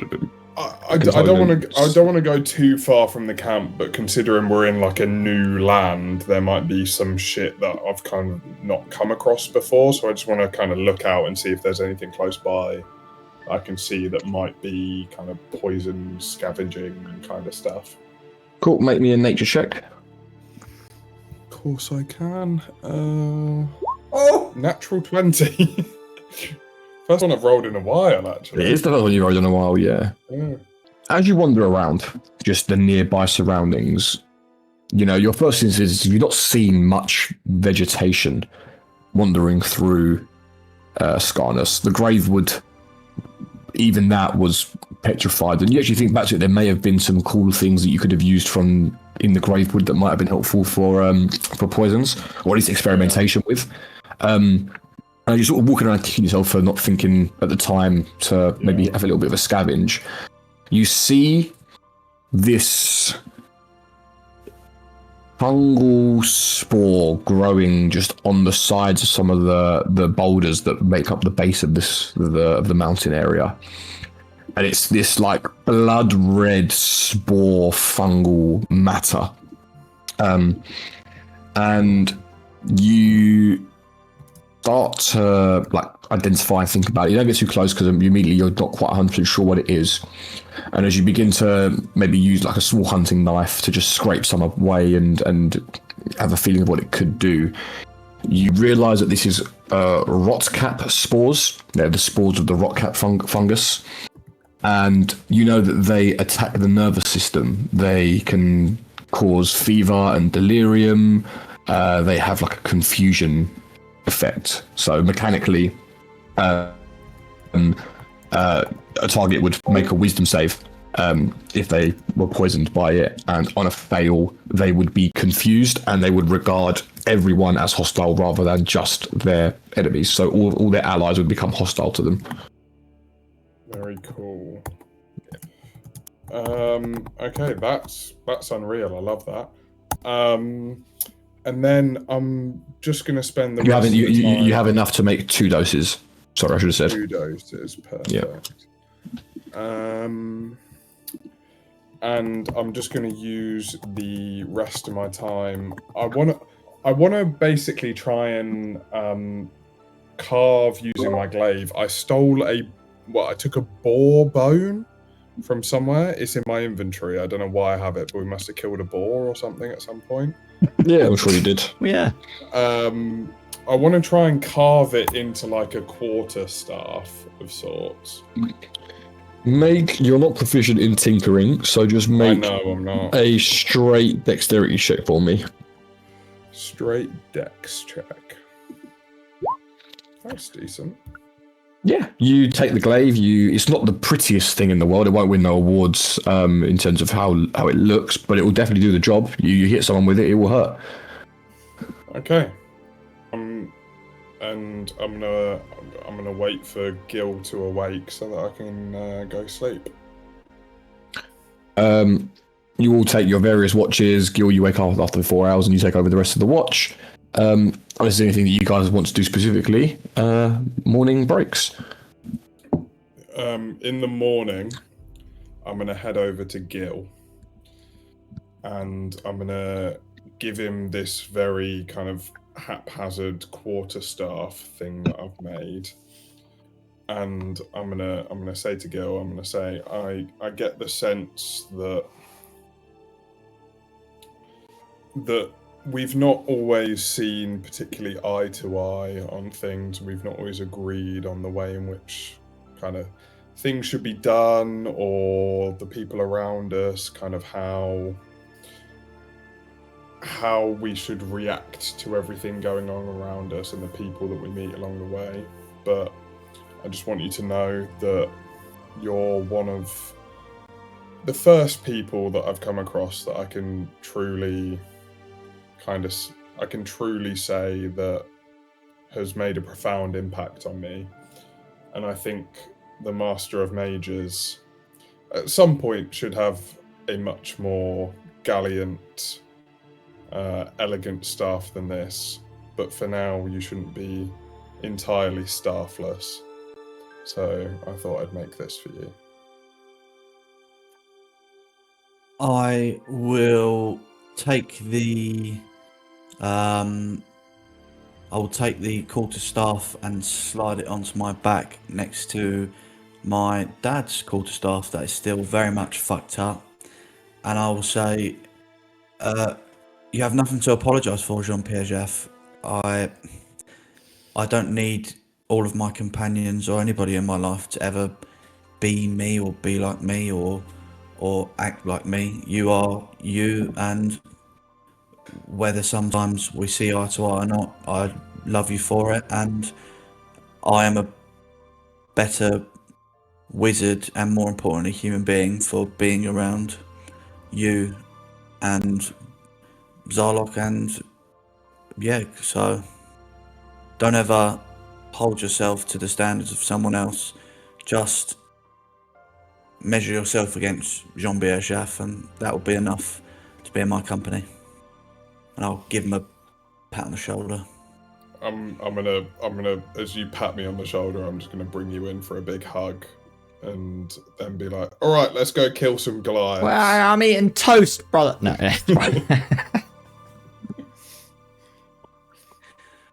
Stop fucking lying about your backstory. As you guys begin your journey up, Zarlok, you are taking the lead. could you please make me a survival check, you alone? Oh, pressure. Pressure. Pushing down on me. Bellingham, With advantage. Palmer, Tawny, Saka, Trent. What? Oh, yeah. Pressure's for tyres. You begin the long and arduous journey up the cliff face. Someone's got to go. At the base and beginning of the journey, it's not terrible. You're scrambling over a few rocks. You know, there are a couple of there is a semi path carved out just by the storm cleavers, the sky carvers going up and down. But that's a path for Goliaths. You know, for the rest of you, the small gaps that are the small little hops for a Goliath is a bit more of a sizable jump across dangerous terrain. The places where you have to clamber up, you know, for a Goliath is waist height. For you guys, it's head height. For Auric, he needs a lift up. The process is slow, but at the beginning, it's not too bad. After a few hours, maybe 2 hours of journeying, you guys are waiting, but the cold begins to become so apparent. Yeg and JAFF, you're okay, as one of you is dead and the other one of you is dragonborn of cold. But the other two of you find the cold to be biting.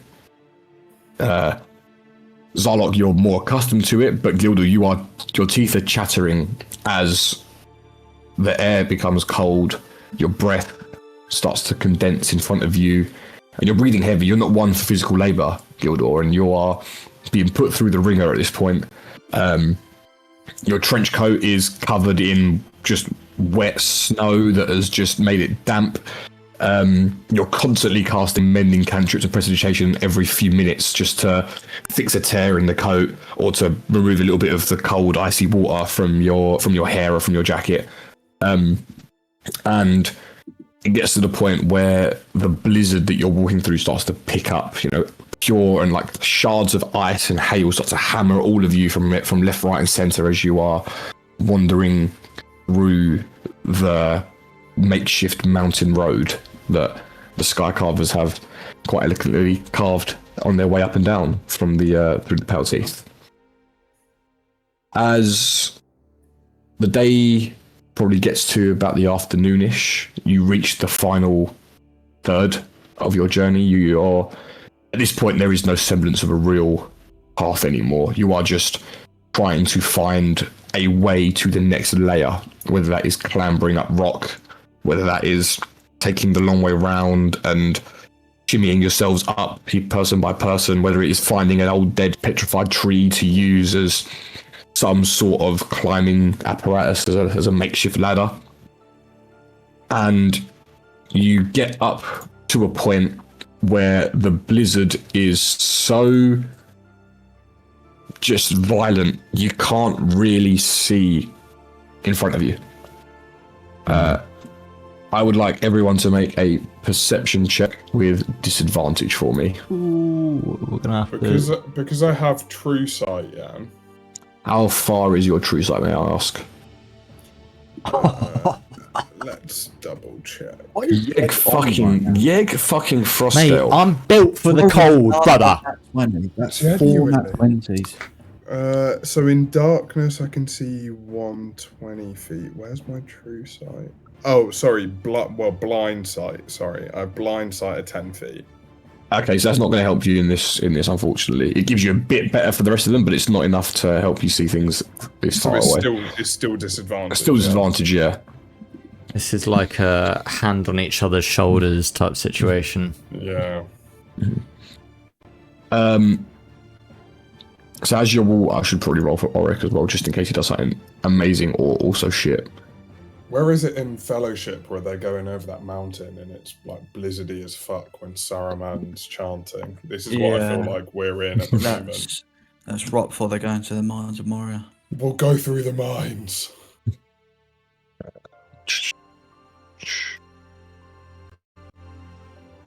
Oh, Auric's rolling good as well. Dude, alright, me and Auric, high five. So Zarlok, you're taking up the lead, so you don't really see, you know the way, but you can't see very far in front of you.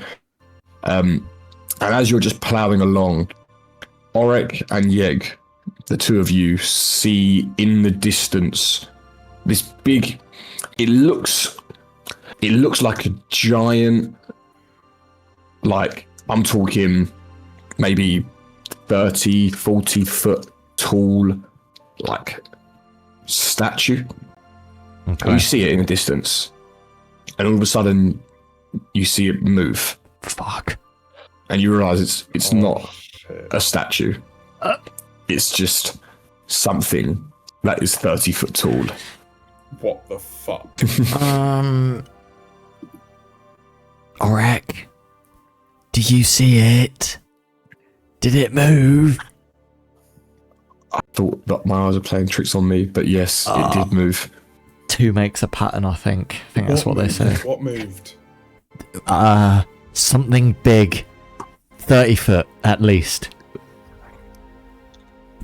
How far away from How far away? this are we? Yeah, how far away from us? You can't get a decent because No, you're just of seeing course. almost like a It is shadow like a- moving Yeah, of course. That the makes sense. distance. It looks like probably 100 feet away, but it is also at a higher elevation than you. The blizzard is raging, and you realise that from the way that Zarlok's moving, it stands between where you are and where you need to go. Brilliant. Of course it does. Well, I, you know, boys, I'm gonna say, you know, pray to whatever gods you've got, because we've only got one way to go. All right. Can I Yeah. can I prepare a spell as we get Yeah, you closer can. to this thing? Can I prepare blindness? You can. on this? I'll say that you can trigger that as and when it feels appropriate. Yeah. Are you trying to get as close as you can without being seen by whatever this thing is? Are you trying to, you know, maybe you try and sneak past it completely, or are you just thinking, let's take the initiative to ourselves and just bumfuck this thing? I think we've got to stay as hidden as possible. I agree. Okay. Stealth checks all round. Let's fucking go. Just normal. Normal flat stealth checks. This is it, yeah. Auric unfortunately gets disadvantage for his heavy armor. Fucking hell. It's a pretty horrendous average, right? Oh no. Yeah. You guys Auric probably is make fucking it armor. 20 feet before Auric's just bumbling big behemoth of a body just causes a small little slide of stones that then pick up some speed, and they just make some clattering noise as they fall down the mountainside. And as you look back at Auric and he just turns red with embarrassment, I need you're all traveling close together, aren't you? Yeah, like yeah. physically wise. of course we are. Can everybody Saving throw. make a deck save? Yeah. Let's Yeah. go. I felt this one coming. Deck save. Oh my goodness. Jaff. Yeg, you're actually rolling So, fucking Maybe the good game today. knows we're somewhere cold, because the thing is, Yian, can I ask you a question? I mean, Course you to be can. fair, dex and I strength. have danger sense. You get advantage on this, yes. Yeah, Good for remembering. Well done. Well done, Fred. What was that? He's I got missed that. danger sense or something, so he gets Advantage advantage. on dex Which save. he Go on, honestly, my son. he fucking needed it as well. So, Yeah, I did. Getting to make this token, Auric. Update default token, save changes. Writing hell. So we've got an 11 from Zarlok, a 17. So, all right, you all take. Oh, here we go. What, on a 20? Alright. Wait. So those of you that pass take 18. Anyone below a 15 takes 36 points of bludgeoning damage. That's As- insane. Fast. Yeg and yourself. And I need to make one for Auric as well. Sorry, deck save. So- I take half, don't I? Are you, You take- fucking joking? You take 18. No, you take the full. You're not raging currently, so you still take 36. I thought I was Damn, dude. Only when you take half damage when you're raging, but you're not currently raging. I thought I was what's it called? What's the word? Something to bludgeoning damage. Yeah. So you are resistant to those things, but only when you're raging. You haven't gone into a Only when rage I'm yet. raging, is it? Oh, Yeah, okay, yeah. sweet. Yeah. 36 points of fucking damage. What? Yeah. He's dead. What is it you've just thrown? He has picked up a What is it? I boulder. opened the door. What was it? I missed the 30 seconds. 4d10. Jesus. So as the noise is made He by rolled Ulrich, insane as well. yeah, he picks up literally a boulder that is probably the size of you all together and just launches it down the mountainside. And it just, you manage to dive out of the way, but just the sheer impact of it getting clocked in your shoulder causes you to have that's bludgeoning damage. Everybody, roll initiative for me. Oh, piss. What is the creature? It, well, It is a. I should show you the map. We have a map. Yeah. I keep forgetting that I can see it and you guys can't. Imagine this was snowy. I couldn't find a snow one that I liked. You see ahead a frost giant standing there holding a double-edged battle axe ready to attack. tasty. Okay, this combat, Zarlok, we need you to like Fuck we shit up. need you to still be healthy by Yeah. the end of it. I am willing to, with the sheer amount of damage I just took, willingly say that I am currently prone with how much that.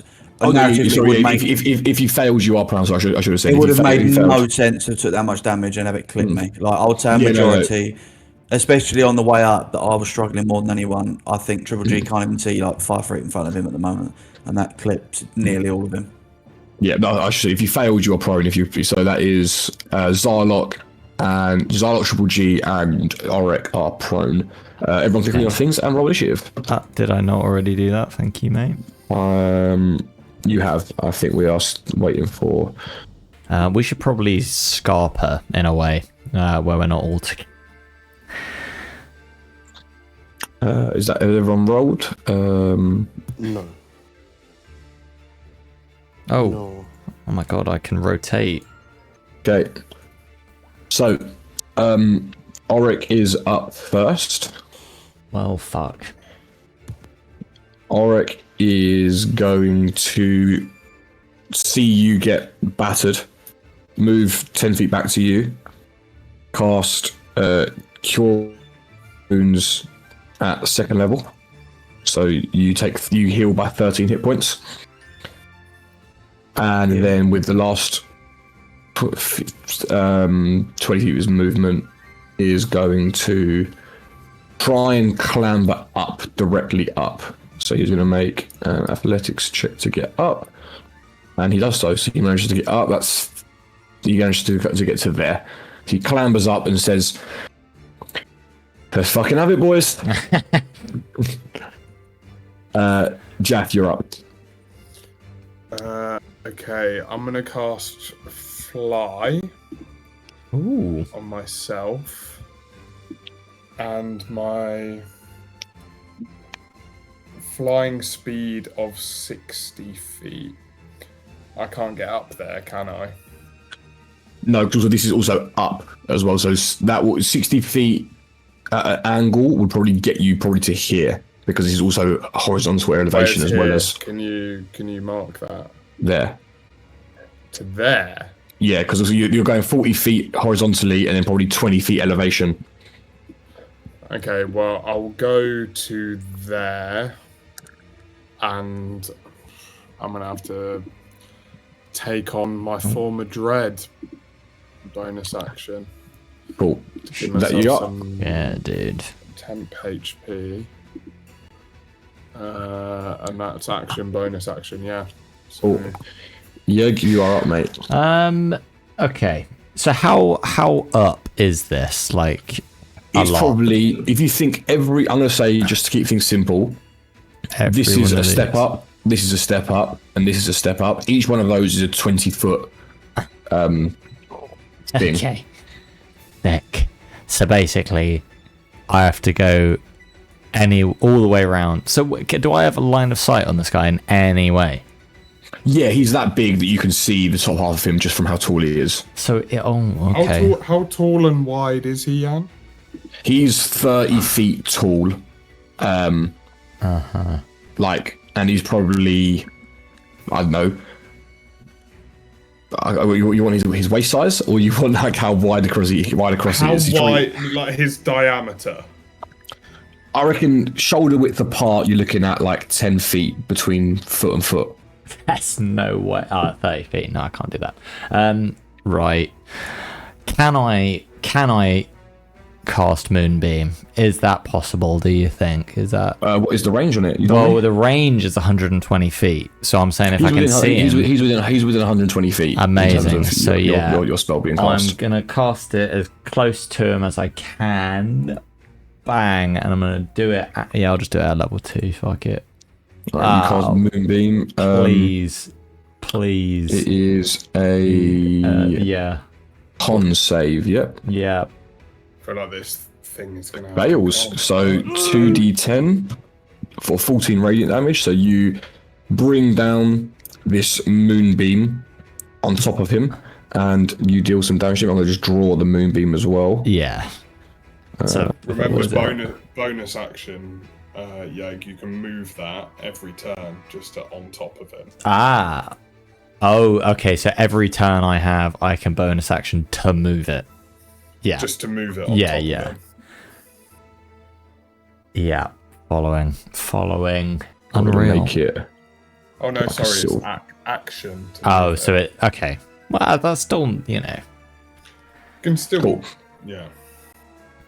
So, what did I do to him? 14. 14 damage, yep. He's looking good. That's pretty good, though. 14, you rolled a 10 and a 4. Alright. Any bonus action, any bardic inspiration? I'm dole out? I think I'm gonna bardic inspire. Well, I suppose maybe I'll bardic inspire Auric if I can see him. Can I shout to him? You got this, Auric. You do. All good. He gets his bardic. Get it. Gil, you are up. I think Gildor will drag himself to his feet using half movement. his movement. Blood sort of pouring down one eye, down the side of his face, and sort of pooling down into his hands. And initially, definitely fucking concussed. But Auric's sort of healing has regained his awareness somewhat. I think more instinctually than anything, seeing the blood sort of congeal in his hands. I'm going to start scratching magic sigils into the palms of my hands with the blood. And then it looks like I put my hands out into nothing initially and grab on. But then as I sort of close my hands, if I was grabbing on something, the air in the space between the frost giant and Gildor starts to like, not shake as in like shudder, but more as if it was like jelly. And Gildor starts to tug and pull and pull and pull until I cast slow onto the frost giant. Nice. That's awesome. Massive. Okay. Wisdom. So That's humongous. wisdom saving throw. Ooh. It's a 19 and it succeeds, unfortunately. Can I use my portent or is it too late? Of course you can. Dude. He can have my 5. Nice. Okay, the 5, he fails, so he has a -2 to his AC. Good to know. And also has disadvantage. Oh, a -2 to dex saving throws. Can't use reactions.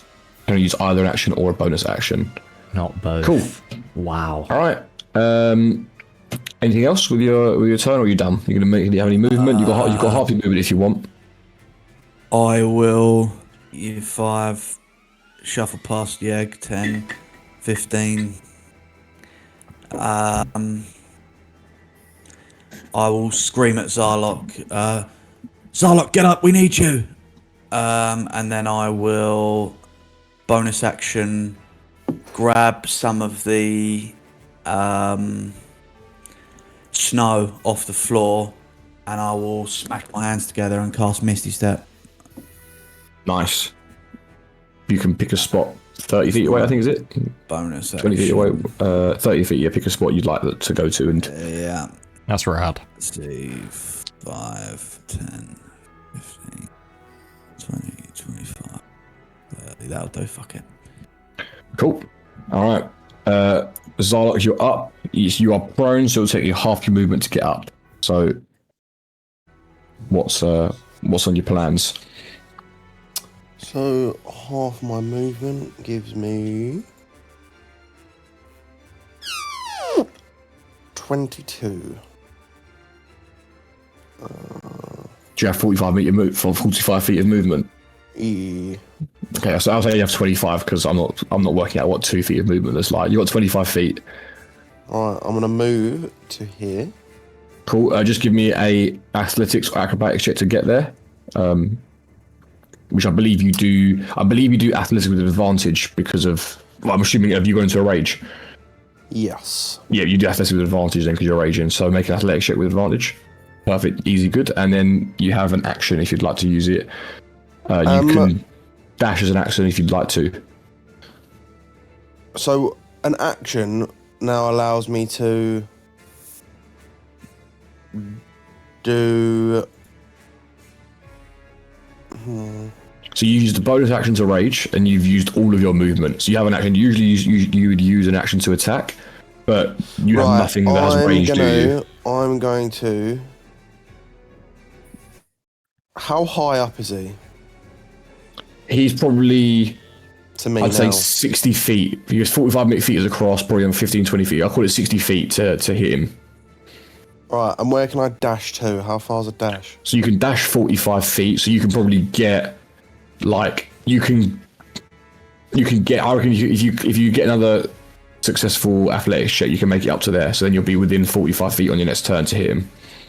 Wait, how was my 60 feet from here to there, but his 45 feet? No, he's there to here. You were Fucking sense. were you here? Yeah. No, I was here, and my 60 feet was up to here. Maybe yourself 2 squares up then.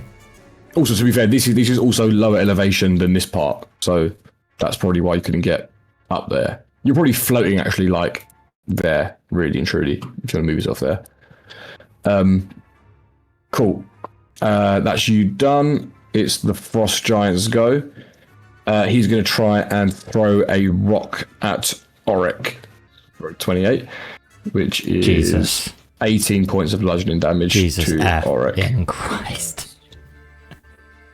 As literally the rock, as he's running, as he's clambering, he clambers up to his part of the cliffside, and as he gets up, a rock comes flying over and just clips him on the shoulder, and he takes it square in the chest. I'm a little scared. Auric's go.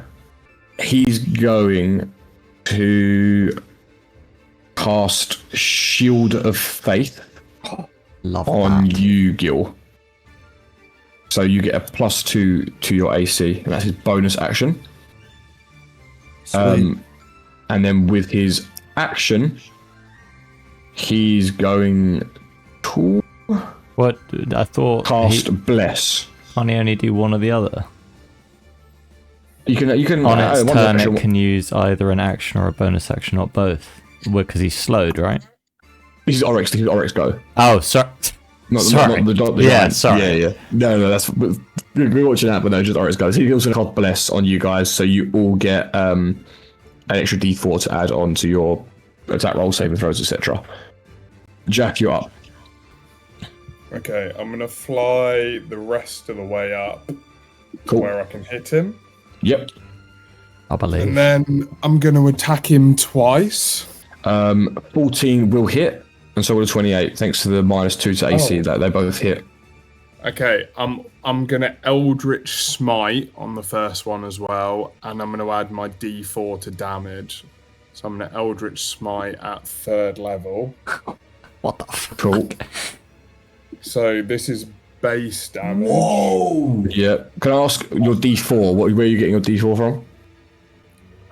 Bless. You said. Oh, no, I could Bless add is only on attack rolls or saving throws, not damage rolls. I thought I could add it to a damage roll. No. But because I'm in form of dread, I'm going to roll my d10 damage dice again, which is a 10. You can give the target Then- prone. Then I need to roll What? 3d8 force. So that is 24, 28 plus 9. So 37 points of damage. So is that for the first attack, or is that also for the 28? The That's from regular the attack. first attack. Oh Could my you roll goodness. a 10? So you roll a 14 plus the 9 is 23. Plus the 5 charisma, 28, yeah? It's 37. 37.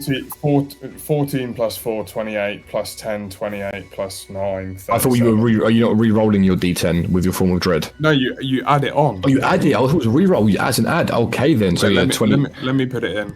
I'll put it in. Oh wait, no, it's the grave touched one. While you're using your form of dread, you can roll one additional damage. Okay. Dice. Whoa. Okay, yeah. So 38. Yeah, perfect. You said 38. Yeah. Yeah, and then Cool. second attack is another 18. Okay, Yeah. so big boy attacks as all of my resources are gone now, boys. Okay. you literally you fly and I'm done. you fly up at this black just form of dread, like these shadows covers behind you, and literally in this almost pure white of this blizzard, there is this ominous black shadow that just emerges out of the blizzard, and you just come as you fly through the air, slashing your glaive across the giant once, always very Attack on Titan-esque, like Captain Levi, as you've flown across and you slashed once across, and then you almost span in your turn, flown back across and slashed again. I will say, he is huge, so you can give the target the prone condition for your Eldritch Smite. Go on. Yeah. Yeah, like I thought he was actually gargantuan, but no, he's huge. So you get to he is now. That was the first word I saw in the little box. So he's also not only do that as you come in, you sort of one of your slices through the chest, the other one comes at almost like you go low down to his ankles, slice across his Achilles tendons, and he collapses down to his knees, and he's prone on the ground. That is your turn done, I'm assuming. Yeah, I've got nothing left. Yeah, every turn done for the rest of the day for you.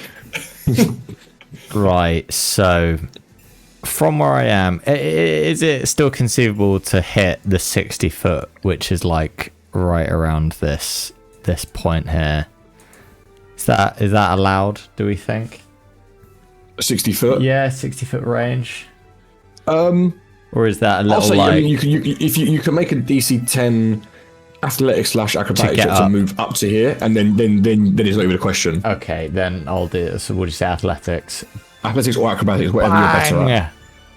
That's enough. It's only DC 10 to get up there. Oh, Perfect. You excellent, clamber up, and now you can do whatever you need to do. Right, so I'm gonna cast Shatter. Yep, second time running. We're gonna do it, boys. Bang, level 2, skadoosh. DC 16 con save. 16. He ain't got it in his locker. He There we rolled a go. nat That's 1. what we fucking like. So 13 thunder damage. Yeah. You once again hit some sick riff on your guitar that ends up sounding like the amp screaming, and it flies through the air, and as he's laying down on the floor, it just pushes him further. Like there's now a slight crater as the shatter spell just pushes him deeper into the ground. He looks bloodied. He is bloodied. That's sexy. And that's all from me. Cool. Gilder, you're up. I'm gonna move slightly further out of the way, using the cover of the ledge to hopefully protect me slightly more from the boulders.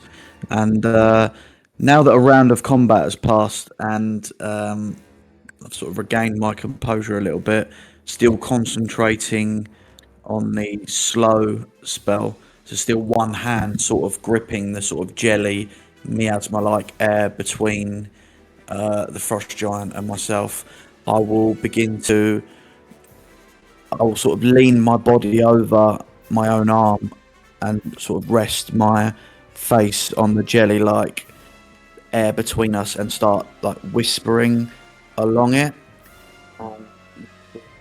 Space between us. You've really We've cut lost out you. there, mate. We've lost Yeah. you. You I went think- so quiet. I don't know if he's cut off or if you just moved too far away from your mic. I start to whisper along the space between us, and it starts to grow like a sickly purple. And I'm going to cast Phantasmal Killer. Oh my god, dude. Oh. Nice. 25 hits. Damage, sorry. It's a. I will say it's concentration, is it not? Is slow concentration, or does that just happen? Slow is yeah, so concentration. if you cast this, you'll lose concentration on slow.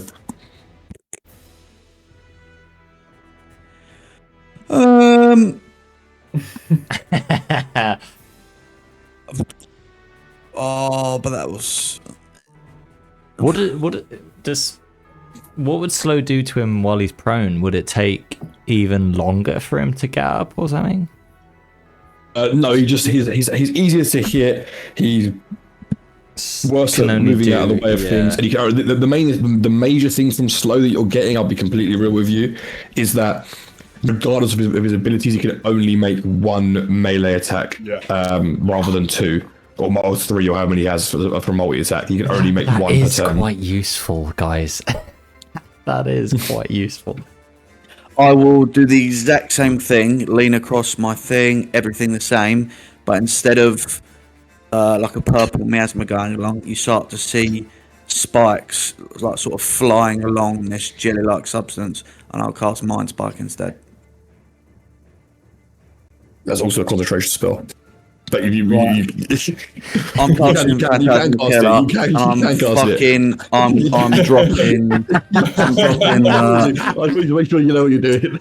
Triple G flings himself off the side of the mountain. I'm casting Phantasmal Killer. I'm dropping fucking whatever the fuck it Just is. puts his hand to his Okay. head and casts Phantasmal Wisdom Killer saving on throw. himself. Yeah. Wisdom saving throw. And he passes, so he just takes half damage. So 12 points of damage, and he is not frightened. Hang on. Did I roll my? You do He it. rolls it auto. It rolls damage auto. Fuck my life. Yeah, you rolled well though. 7, 8, and 8, but then you got the 1 as well, which isn't ideal. It's Okay, not so ideal. as these spikes form through the air. Concentration on the slow. But Yeah. Yes, he has. I'm so dead. Okay. Shit. Is that you done, Gil? Yeah. Zarlok, Cool, you've got to Zarlok, you get are up in there. You've got to distract away from Jaff, basically. No, we need Zarlok healthy. We need him healthy so bad. He'll be okay. I'm. How far am I down now? You can just get to him now, like Fuck as it. in. I'm gonna go here.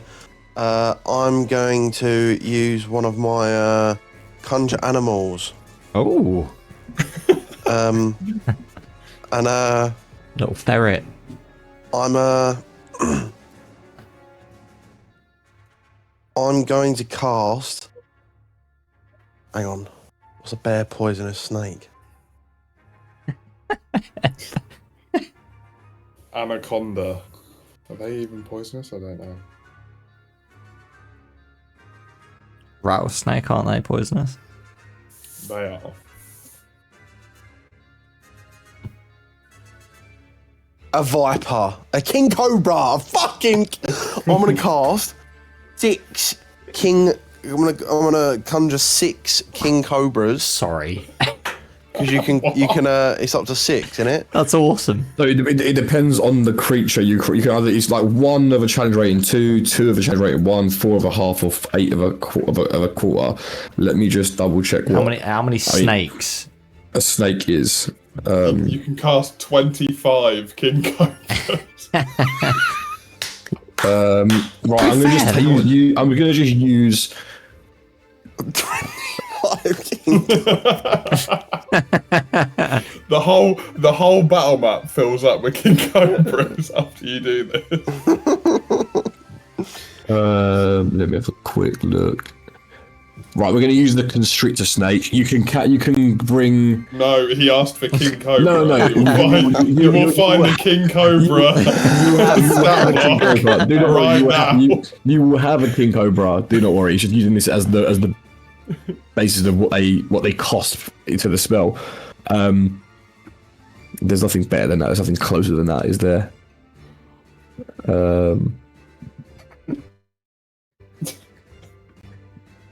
I love right, the way you the get to have.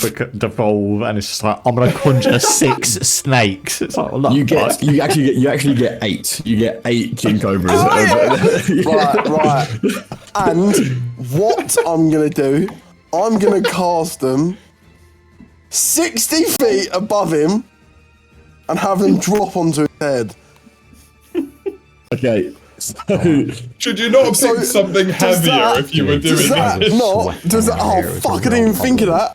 Do you know what? It's because I was away. I already said Just the King pick a fucking Cobras, bear or and something. then I thought about Yian said I took gravity damage earlier. So what? Surely if them falling, okay. that's got to do a bit of damage somehow. Conjure like a hippo or something.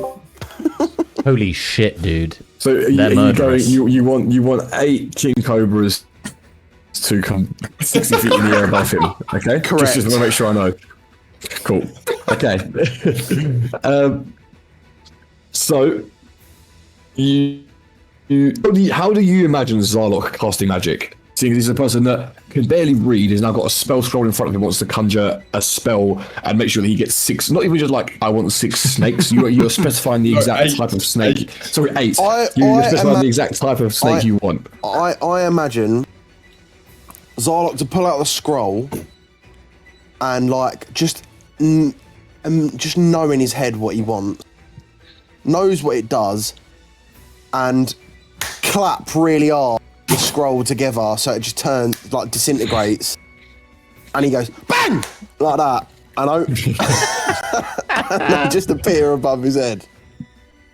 Okay, I'm gonna rule that a King Cobra falling from 60 feet onto a frost giant's head will be equivalent as to a magic missile's worth of damages. So there's 8 of them, so you will do 8d4 damage.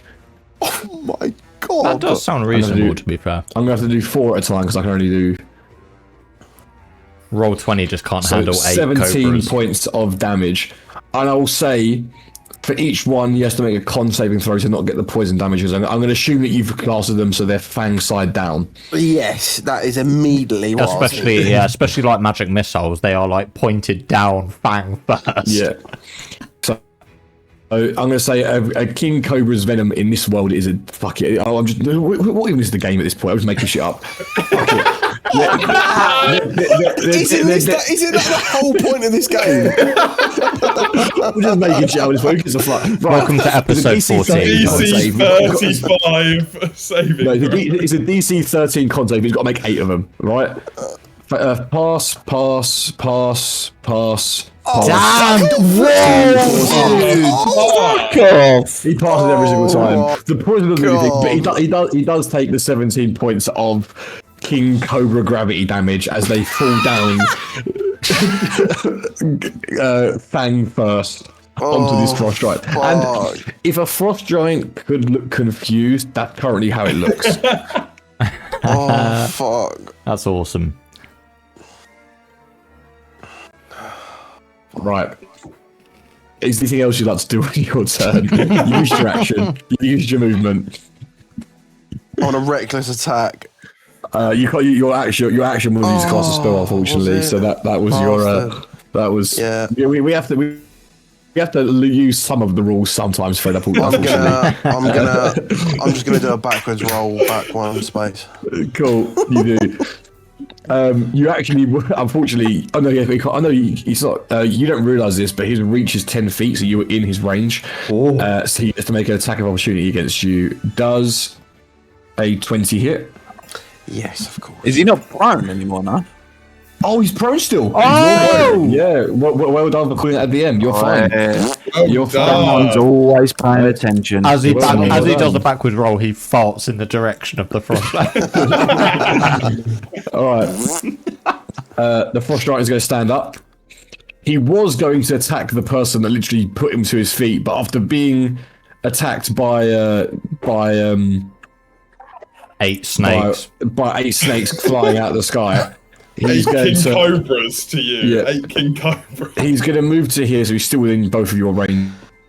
He's going to attack Zarlok once with the great axe, so with the nat 1. Yes. Yes. And then he's going to attack with his second attack. He's going to attack at you, Jaff, Nat 20. for 16. 16 is my AC. Damn. For No. 24 points of slashing damage. Jesus Christ. Wait, that's You'll be brutal. okay. You'll be okay. That's brutal. Thank God for my temp HP, otherwise I'd be fucked right now. And That is mega. yeah, that is him done. I also can't believe I've been rolling all of these saves from his stats and not from his saving throws. You get a bonus on his saves, so I'm an awful DM. I'm an awful DM. Just sack me now. Sack the board. Sack the manager. I'm done. Don't get the manager. We've got a free position opened up. Oryx, go. He's gonna. What's he gonna fucking do? He's got no long range spell. He's gonna just dash Oryx 60 just as feet. confused as the giant. Oryx's little legs can't carry him up the mountain correctly. Yeah, he's gonna get up to there from his running ball. Cool. He slipped over a bit there at the end. Yeah. Jack, you're Come on, Jack. Alright, I'm just going at him twice. cool. Roll to hit. Dude, 24 dude, hits. fucking 27 hits. Both hit. Roll damage. jeez. What was your roll? 15 and a 18 You're frightening. for And then I guess I'm going to roll my 12. D10 again as well. 25, One. 26 points of damage as you slash Oh. at this giant, and he is struggling. Frost girl. Come on, Yeah, you are up. All right, this is going to be pretty dangerous, I imagine. Right, brilliant. Oi, look at that. Can I get it there? Look, listen, I don't want to be crazy. Yeah, which come? That's going to be a fireball, I think. That is going to be a level. That'll be double damage. That'll as be a well. level 3 DC 16. I keep forgetting it rolls the fucking damage at the same time. DC 16 dex save. Oh my god. Come Good on. damage on that. Oh, Fails Oh my for god. 34 points of damage. Yegor Frostgale, how do you want to oh do my this? god. Right. You know the Limp Bizkit song Break Stuff? I don't. Well, the beginning of that. Enlighten me. The beginning of that. Hang on, let me find it. It's just one of those days. I don't know if it's coming through on the mic very well, but that fireball comes out of the guitar. It's violent. That's it. It just fucking blows him up. Basically, it's breaking stuff. It's goes against the laws of nature. As the flames engulf, you just see this ice cold frost giant begin to burn and writhe in agony as the flames just engulf him completely. His great axe begins to actually melt as you realize it is made of some enchanted ice, and as the flames start to subside, the charred, huge 30-foot tall body of this frost giant lays on the floor no more. That is mental, boys. Well done. Shit. High fives all round. You guys all shat yourselves up when that first rock came through, and then you went and immediately just fucking Dude, we're a good Cancel team. this Well guy. done, everyone. Pat everyone on the I back. just want to let According everyone to my know. encounter builder, that should have taken 5 rounds, and you've done it in 2. I just want to let everyone know I have nothing left. That's okay. I'm gonna pat you on the back and give you a cure wounds, and I'm gonna. No, don't do me. Oh, do Zarlok. oh. I don't want. Oh, I will do Zarlok. I'm right here as well. Oryx going to say to you guys, do you want to just take 10 minutes, I Just can do a little short. I can heal us. Yeah. What I would prayer as in, of healing. I've Yeah, got come on, I've give got us some of I've got a that. prayer of healing as well. I love that spell. See, we're going to take 10 minutes to chill, and it's going to cast Prayer of Healing at level 2. So everyone heals 11 points. We could, I could do 10 it. minutes. If you also want to do it in the same time, you can Yeah, do cast yeah. it at the same time together. Fuck it. Level 2, another 13, Another 13. and then 13. That is banging.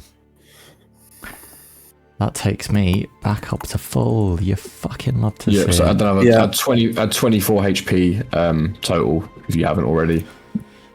Triple G is back up to full, but he's mentally scarred. God fucking damn it, dude. I'm Zarlok, what are sweating. you on? I don't know if he's here. Nobody knows. I'll heal him. I'll heal him for himself. He will be 63 HP. Dude, out of a holy total shit. of And Yeg gets a 78. kill. I love it when Yeg gets a kill. He's 15 HP down. Oracle Cure Wounds him the rest. Alright, nice. Right. So, Jesus. does the Frost Giant have anything fun on him, or is he just like a dude with an axe? Yeah, did his axe like disintegrate this mythical Yeah, axe? it was made of like an enchanted ice, and you can kind of tell that it had like some connection to his life force in the sense that it was crafted through magical means by himself, and then once he died, it died with him, and the flames just accelerated that process. Right, Does boys. he have anything on him at all? He has like a necklace of just skulls of different, like there's like a Goliath skull, there's the skull of like a mammoth. There's like these skulls of these different things that he's defeated, but apart from that, nothing usable. Just clearly, well, he wasn't really a member of society. He didn't have an ISA. He hasn't really got much on him. I'm gonna take his head instead then. It will take you probably 10 minutes to cut his head off. Really? His neck is like A tree trunk. 15 like it's like a tree trunk, and his flesh is hard. Like once you get to the bone as well, it's going to be hard to sever the head from the spinal column. And then if you do If I even get cut his head help off, from Yeg. I'm With not. his long I am not helping. also his head is the size of you, so I would be interested to see where you're going to keep his head. In my bag of holding. It wouldn't fit in the hole of the holding. What do you mean? It's like infinite. Yeah, but it's still a bag. You got to put something in the bag. You can't put a building. Otherwise, I'm saying I'm going to put the building inside the bag of holding. The bag. Well, the you've bag got to itself think is about it this infinite. way, Jan. Brick by brick, you could put a building inside a bag of holding. Rick, if you want to break his head down into like salami slices for the next 3 hours, you can get it in there. That's ridiculous. Right, that's Leave it. this I'm one turning behind. My bag of holding inside out. No. Oh, jeez. The world just folds over on We'll itself. leave it. We'll leave Triple it. G appears the last one up the mountain, all of his clothes cut from the rock and covered in caked blood, and says, "Please, can we keep going? I'm so cold. I'm so tired. Shit. I Is don't wanna there be anything here on the anymore." Frost Giant that could keep Gil warm? No, You can he take he like was some made of of his ice. cloak. You can take some of his cloak that he was using, and cut off like a poncho out of it, I guess. Yeah. Layer up, buddy. Layer up. Can we keep moving, please? Yeah. Let's go. Let's just crack on. Let's get somewhere we can fucking sleep / progress. Okay, so you guys continue on your journey up the mountainside. I'm just gonna say, like, was anyone impressed with that magic I did back there? I think impressed is really understating the feeling I felt when I saw you say bang and 8 cobras appeared out of fucking thin air, dude. You should have kept that and done it on your dad. That's better than Aura Blast. So you guys all begin your journey up the final leg of the mountainside, and Zarlok, it starts to become more familiar. You start to remember being a child, growing up around here, under the tutelage of your grandfather Koran and your father Drog. And you reach the boundary stone, a small shrine to the first ever Skycarver. How much attention do you think you would have paid to the actual teachings of the clan when you were young, Zarlok?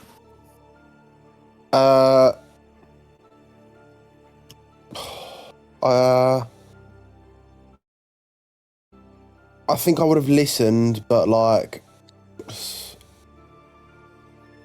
in and out. All right, make a history check with advantage for me. 16. Someone paid attention in class. It is a small shrine to the first ever Skycarver, the guy that began your clan. His name was Karzul. Karzul the Stormbreaker, they named him. He's the one that forged Stormcleaver from where is it? It's from Mithril Deposits Mithril Deposits from the Silver Vein Mines, which are if you just look, so the Silver Vein Cliffs. Mithril Deposits from the Silver Vein Cliffs, and adamantium from the ruins of Adamantkar. He took the metals from both and forged Stormcleaver himself, and he was then the person that started the clan of the Skycarvers. Legends say he was a direct descendant of the first ever primordial Titan, the Earth Colossi, which on a 16 you can't remember. You can't remember the name of this Colossus, of this Titan. But back in his days, just the Goliaths lived in the valleys, and they were very singular. The mountains were considered cursed ground, too steep, too cold, and haunted by the storms that could tear the warriors from the cliffs. And Karzul was said to be stronger than any warrior of his tribe, but it wasn't his strength that made him legendary, it was his unbreakable will. His close companions called him mad when he said he wanted to climb the Pale Teeth, and he climbed anyway. He was certain that during this great famine that they were going through, that the answers to save him would be at the top of the mountains. No one knew why, but he was just certain.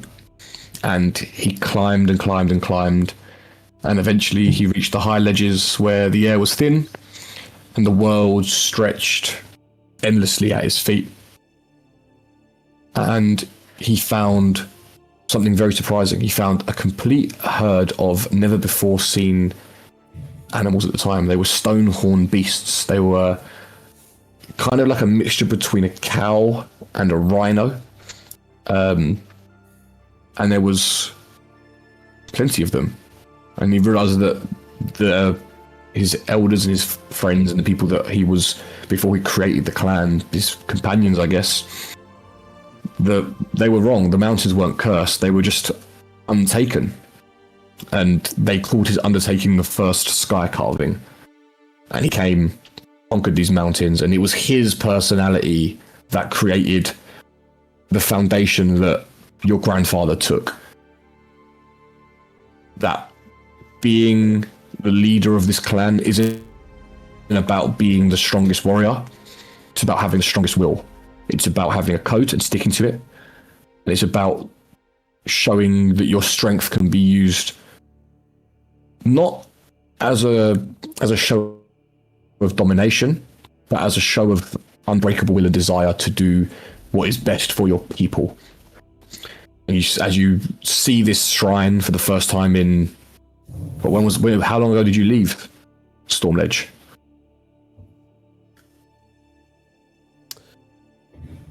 I think I'd been out when how long ago? How long ago did I actually meet these? Do you know?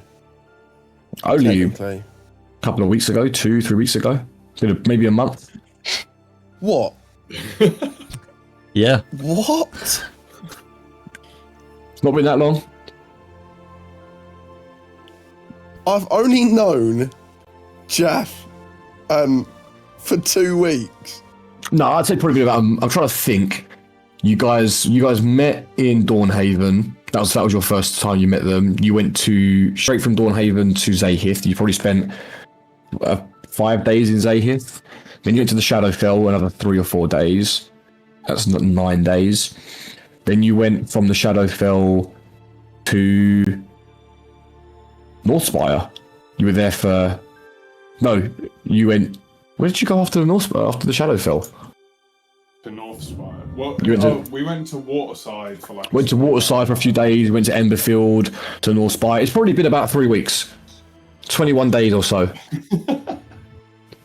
Fair fucks. Mm-hmm. How long were you in Dawnhaven before you met? Before you decided to leave and travel with these guys? 3 years. Probably about the same time. So you've only been about 6 months or so, maybe 4 months since you left, and seeing this shrine reminds you that this is what your clan was meant to be about. This is what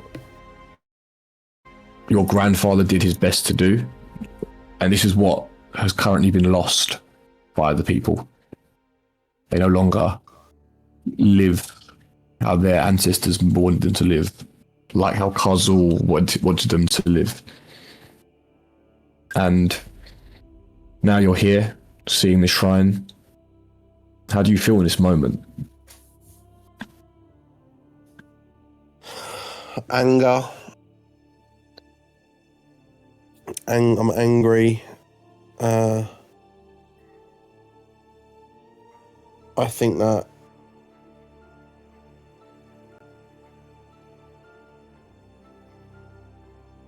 as much as I'm angry, I have a good feeling for what's to come next. Well, tribe barbarians, anger is something that is never far away, something that's always close. But just like Kazul, just like your grandfather, it's how you harness that anger that can be used for good. And then you see Drag is someone whose anger has consumed him. And as you begin the steps up from the bottom of the boundary stone, this shrine to Kazul, it's up to you to see how your anger will affect you. As you climb up the steps and you get close to where you are expected to at some point encounter someone, maybe a member of the clan in some way, what do you guys do? How do you feel? How do you plan on continuing this last leg of your journey? Well, we probably shouldn't be getting into any fights. I feel like this is all on Zarlok, no? This is all on you, buddy. How do you want to approach this? I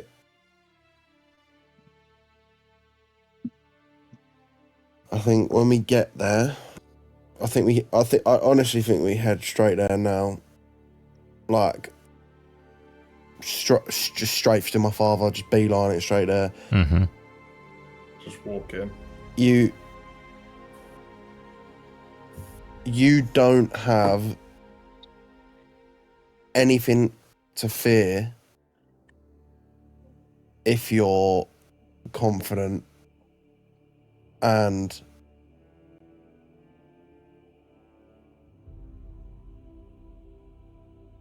you've got to walk in there like you're meant to be there. Yeah. High vis and a People are- clipboard. People are immediately gonna fucking look at us because of who I am. Well, that does make me feel better, actually.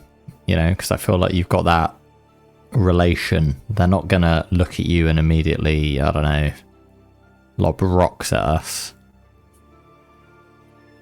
They might look, but they're not gonna do anything, you know. Like If I this is said, gonna be it's very traditional, so I doubt it will be like we're walking there and they'll try and jump us. Yeah. There would be like a process if they wanted to, you know, engage. If we walked in there and started being hostile, that's a different story. Of course. Yeah. Okay, well then I think if you just take the lead, we walk behind you down to the side of you confidently. We'll beeline it straight to your dad. We'll see what happens. Yeah. Pillars of Okay, Azureth we heard straight, yeah. on 3. 1, 2. Pillars of Azureth. Pillars of Azureth. So as you begin to climb up the stone steps towards where the beginnings of your clan sort of start to reside, you see as you reach the top, there is an elderly sky carver sitting just in front on a stone like boulder, kind of just a little platform he's sitting on, running a whetstone over the blade of his longsword. As he looks up and sees people ahead of him, his eyes narrow as he sees you, Zarlok, and you remember this person. This is one of the clan elders. He was an advisor to both your grandfather and your father. He's probably about as old as your grandfather was, maybe a few years younger. It was Elder Bracca Stonebrow, and he was one of your grandfather's closest advisors. But he respected the fact that he lost Vorkar and then served under Drag. As he looks and sees you, he says, "By the Titans, the mountain returned the boy. Koran's blood stands before us again. Why have you returned?" I have returned to restore honour to my name. I've returned to free our people. To free us from what?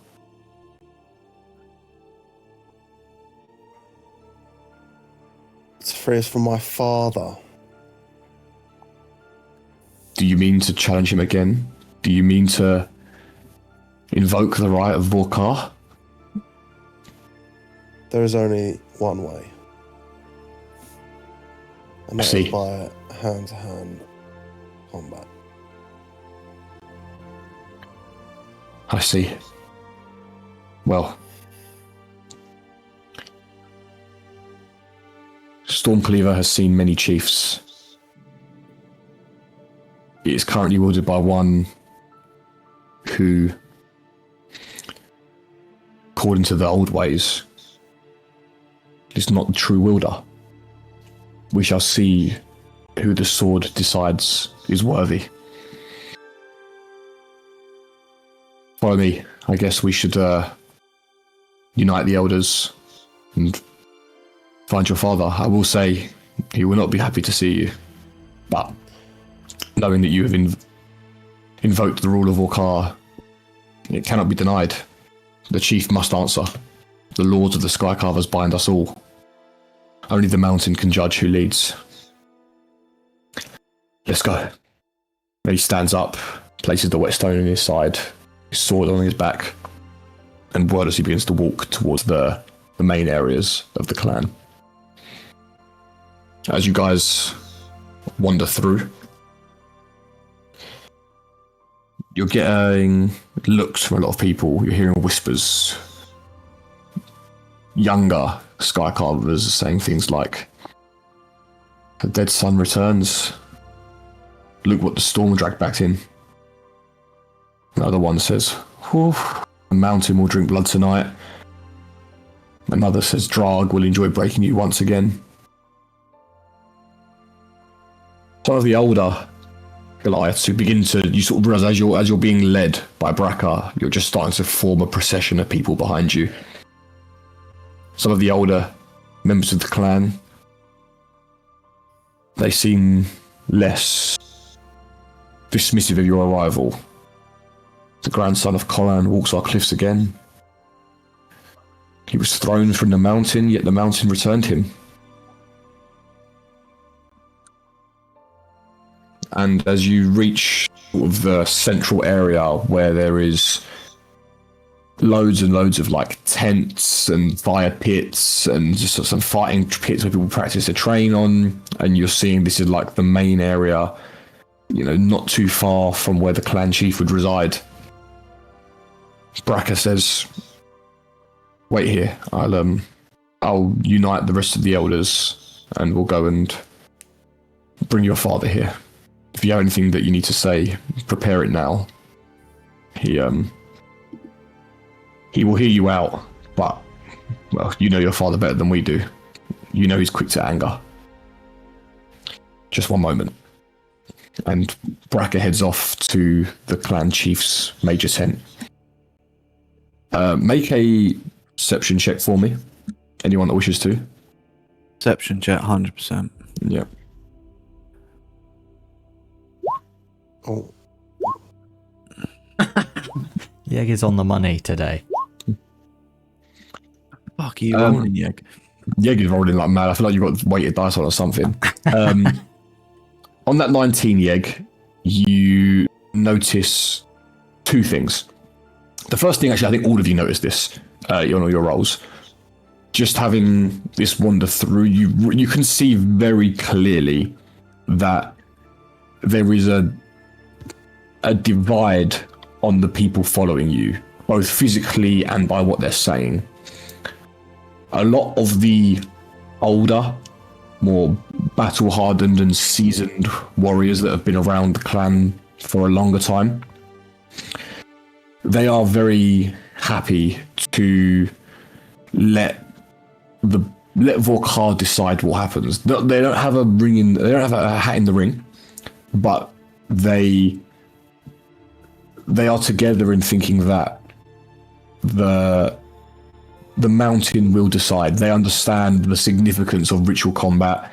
They understand the significance of Vorkar, what it means, and that although it's always said that the strongest survives and the strongest wins, there is some unspoken thought and feeling that there is other powers at play during these ritual combats, these Vorkar battles, and that the descendants of your ancestors have almost a sway unspeakingly in the outcome of these battles. You can see that the older people are all very much looking forward to seeing their ancestors decide who gets to lead, if this is to go ahead. But the younger, more the people that have clearly only ever really known Drag's lifestyle, they're looking at you with absolute hatred and disgust. They see a person that lost the battle and in response stole the sword that belongs to the warrior, the clan chief, and fled. They see a coward, they see someone dishonorable, they see someone not fit to lead, and they look at the strength of Drag and they see weakness in you.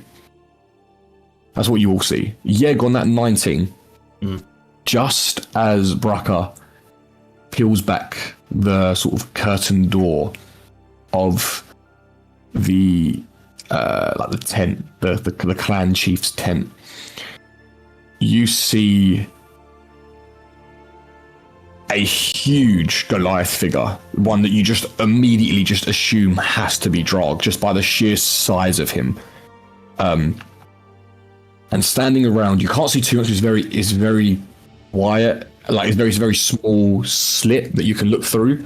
But you just see they're all standing around. There's a bunch of people standing around a table. You can see Drog, this huge Goliath, and to his left, you see just a green forearm, thick, muscular green forearm. And to his right, you see like very delicate red tinged fingers. Can't see anyone else, but you can hear that they're all talking amongst themselves and discussing. Bracker enters for a moment, and he comes out probably a few seconds later and says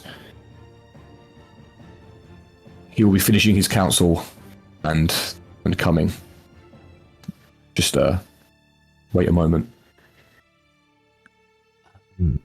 Would I be able to communicate to anyone without letting anyone else hear? You have telepathy, don't you? Oh, I do. Dude, I was literally reading that earlier going, I've never had the chance or the reason to use it. Now is the perfect time. So, can I, any creature I can see, can I? I can say that you do it to all of them. Yeah, and I'll say, I've seen a green forearm, and I've seen some delicate red fingers in that tent. Do we think they're the representatives of the other clans? Although we were told that they're not here, that they're at their... The delicate red fingers are what's worrying me. Like the green arm I can take as an orc, but the delicate red fingers... Yeah, that doesn't feel... Could...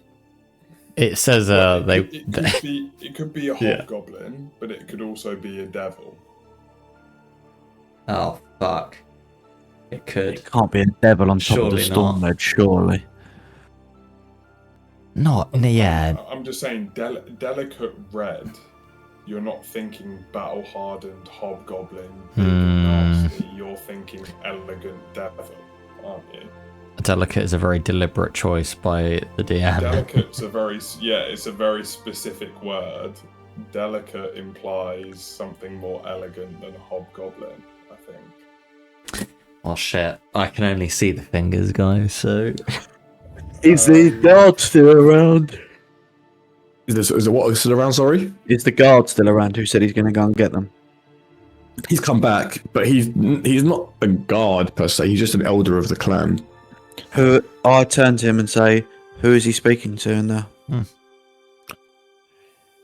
I'm not at liberty to discuss that with strangers, and Can I Even if I- look at even him if and I- just even be if- like, even if- Charm person. I was gonna Charm say like, person on him. yeah, you are, and like, wink it in. Come on. wisdom saving throw. Okay, he gets I bet he's wise as fuck. a +3. Oof. That one What's your D6, incoming. sorry, Jeff? DC is 16.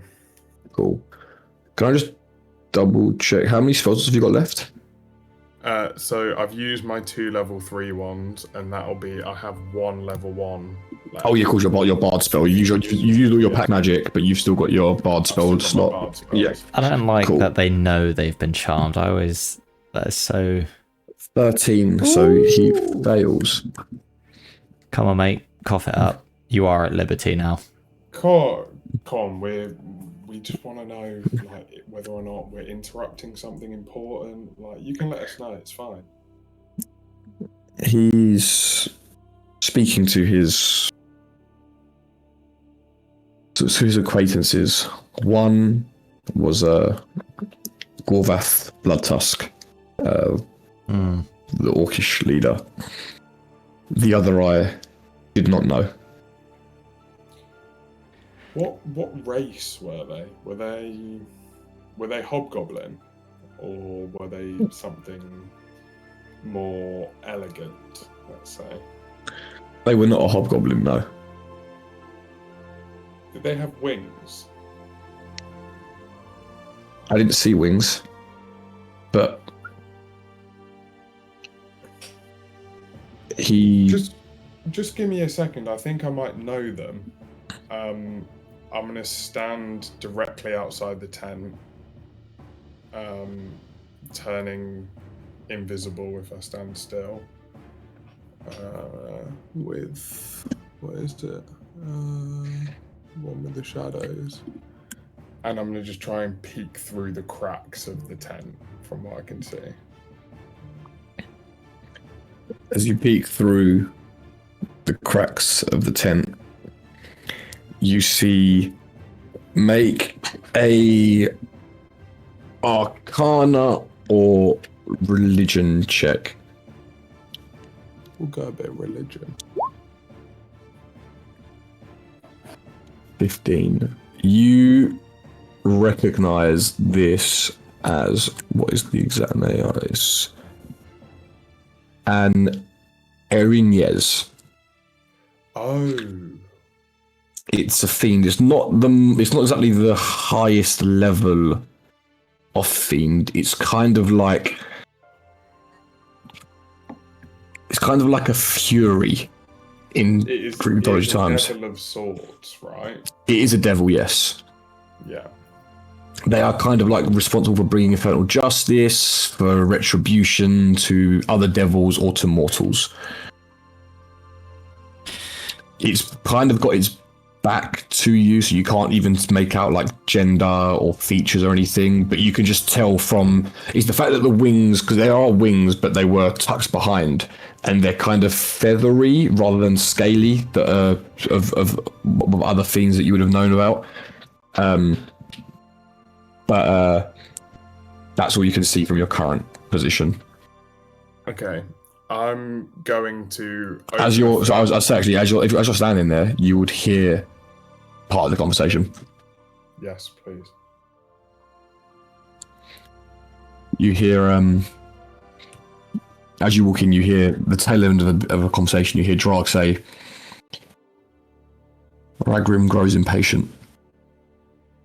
The Dwergar dig and scheme while the surface wastes time arguing over kings. Gorvath then says, his messengers came again. And Drag says, yes. The deep stirs. He says the time approaches. And Gorvath says, approaches for what? Drag pauses. For the world to change. Gather the orcs. Tell Ugarak to sharpen your blades. When the war begins, your tribes will strike from the south. Britnick already moves in the shadows. Scouts, spies, saboteurs. That little rat knows his work. And I could be giving Ragrim his greatest gift of all. And he points towards the Erinez. And at this point, you see the Erinez sort of turn its face slightly. Make an Arcana check for me.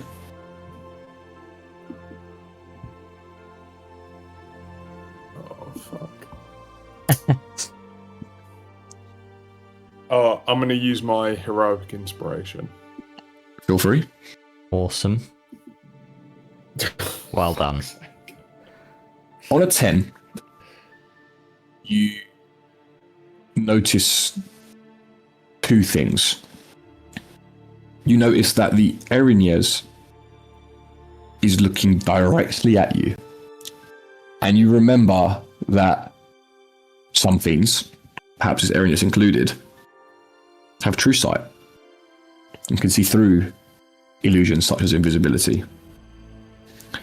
But you also notice that they're not saying anything. There is a slight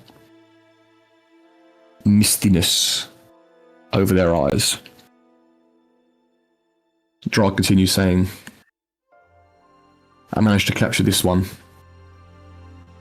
Hopefully we can get some information and she can tell us where the heart is. Ragrim would definitely reward me well for that. Perhaps I could join the inner circle. I mean, after all, after the defeat of Maleficum, there's a spot. And you know me, I've always had lofty ambitions, and he chuckles. But first I have to deal with my meddlesome son. He has returned and apparently wants to challenge me to combat. I'll crush him and then we'll move. Gorvath, keep an eye on this one. And we'll continue our discussion after. And he stands up from the table. And at this point, you see that whatever has happened to this Erinyes, it has been charmed, it has been possessed, it has been controlled, it is not in complete autonomy of its actions and its thoughts at the moment.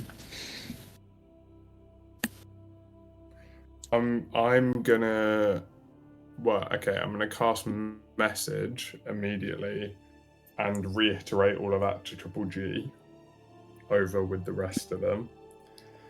And then is Zarlok's dad walking as if he's gonna walk where I'm stood? Yeah, he's about to walk out of that. You're standing by the entrance. He's about to walk out of that. Okay, I'll walk to the side of that entrance and then stand deadly still, going invisible again. Okay. And as Drag walks out, so you see as Drag walks out, he is an absolutely huge like monster of a Goliath. My game session has expired and I cannot no longer look at his photo, which is really annoying. But he is bald. Neither can we. Yeah. Hang on, I have to refresh Roll20 because for some reason it's being really weird. Oh, it's logged me out as well. Jesus Christ. He is this bald. You can see the map. I'm just dragging on there because I can't bring it up on the page for some reason. But Okay. But he's fucking massive. he is the size of the whole country. He is this bald, tattooed Goliath whose pupils, eyelids, and eyes are all completely white. He has this mask made of leather, but it's actually, as you look closer, it's not leather. It's actually like skin I knew that has you were been gonna say boiled that. and layered and layered and layered over itself, made into this thick, leatherish skin. And there are these fangs and tusks and claws of various different creatures that all come out of this like more kind of esque looking thing. And he has a necklace of skulls, all at varying levels of decomposition. He doesn't care to clean them off or remove any bits of rotting skin. There are complete and utter ones that have been stripped back of all flesh that have clearly rotted over time and time and time. But as they go round and round, the next one has a flap of skin or a little flap of muscle hanging from the jaw. The next one slightly more. The next one has part of a face. And then the most recent one, you see a child's head. Completely preserved. Oh. Only a day or two old at most. Hanging from there. And as he walks out, standing across from you, Zarlok, he chuckles and says, "The mountain gave you one death already. Tonight, I will give you another." And that is where we will end our session today. Boom, boom, boom, boom, boom, boom, boom, boom, boom.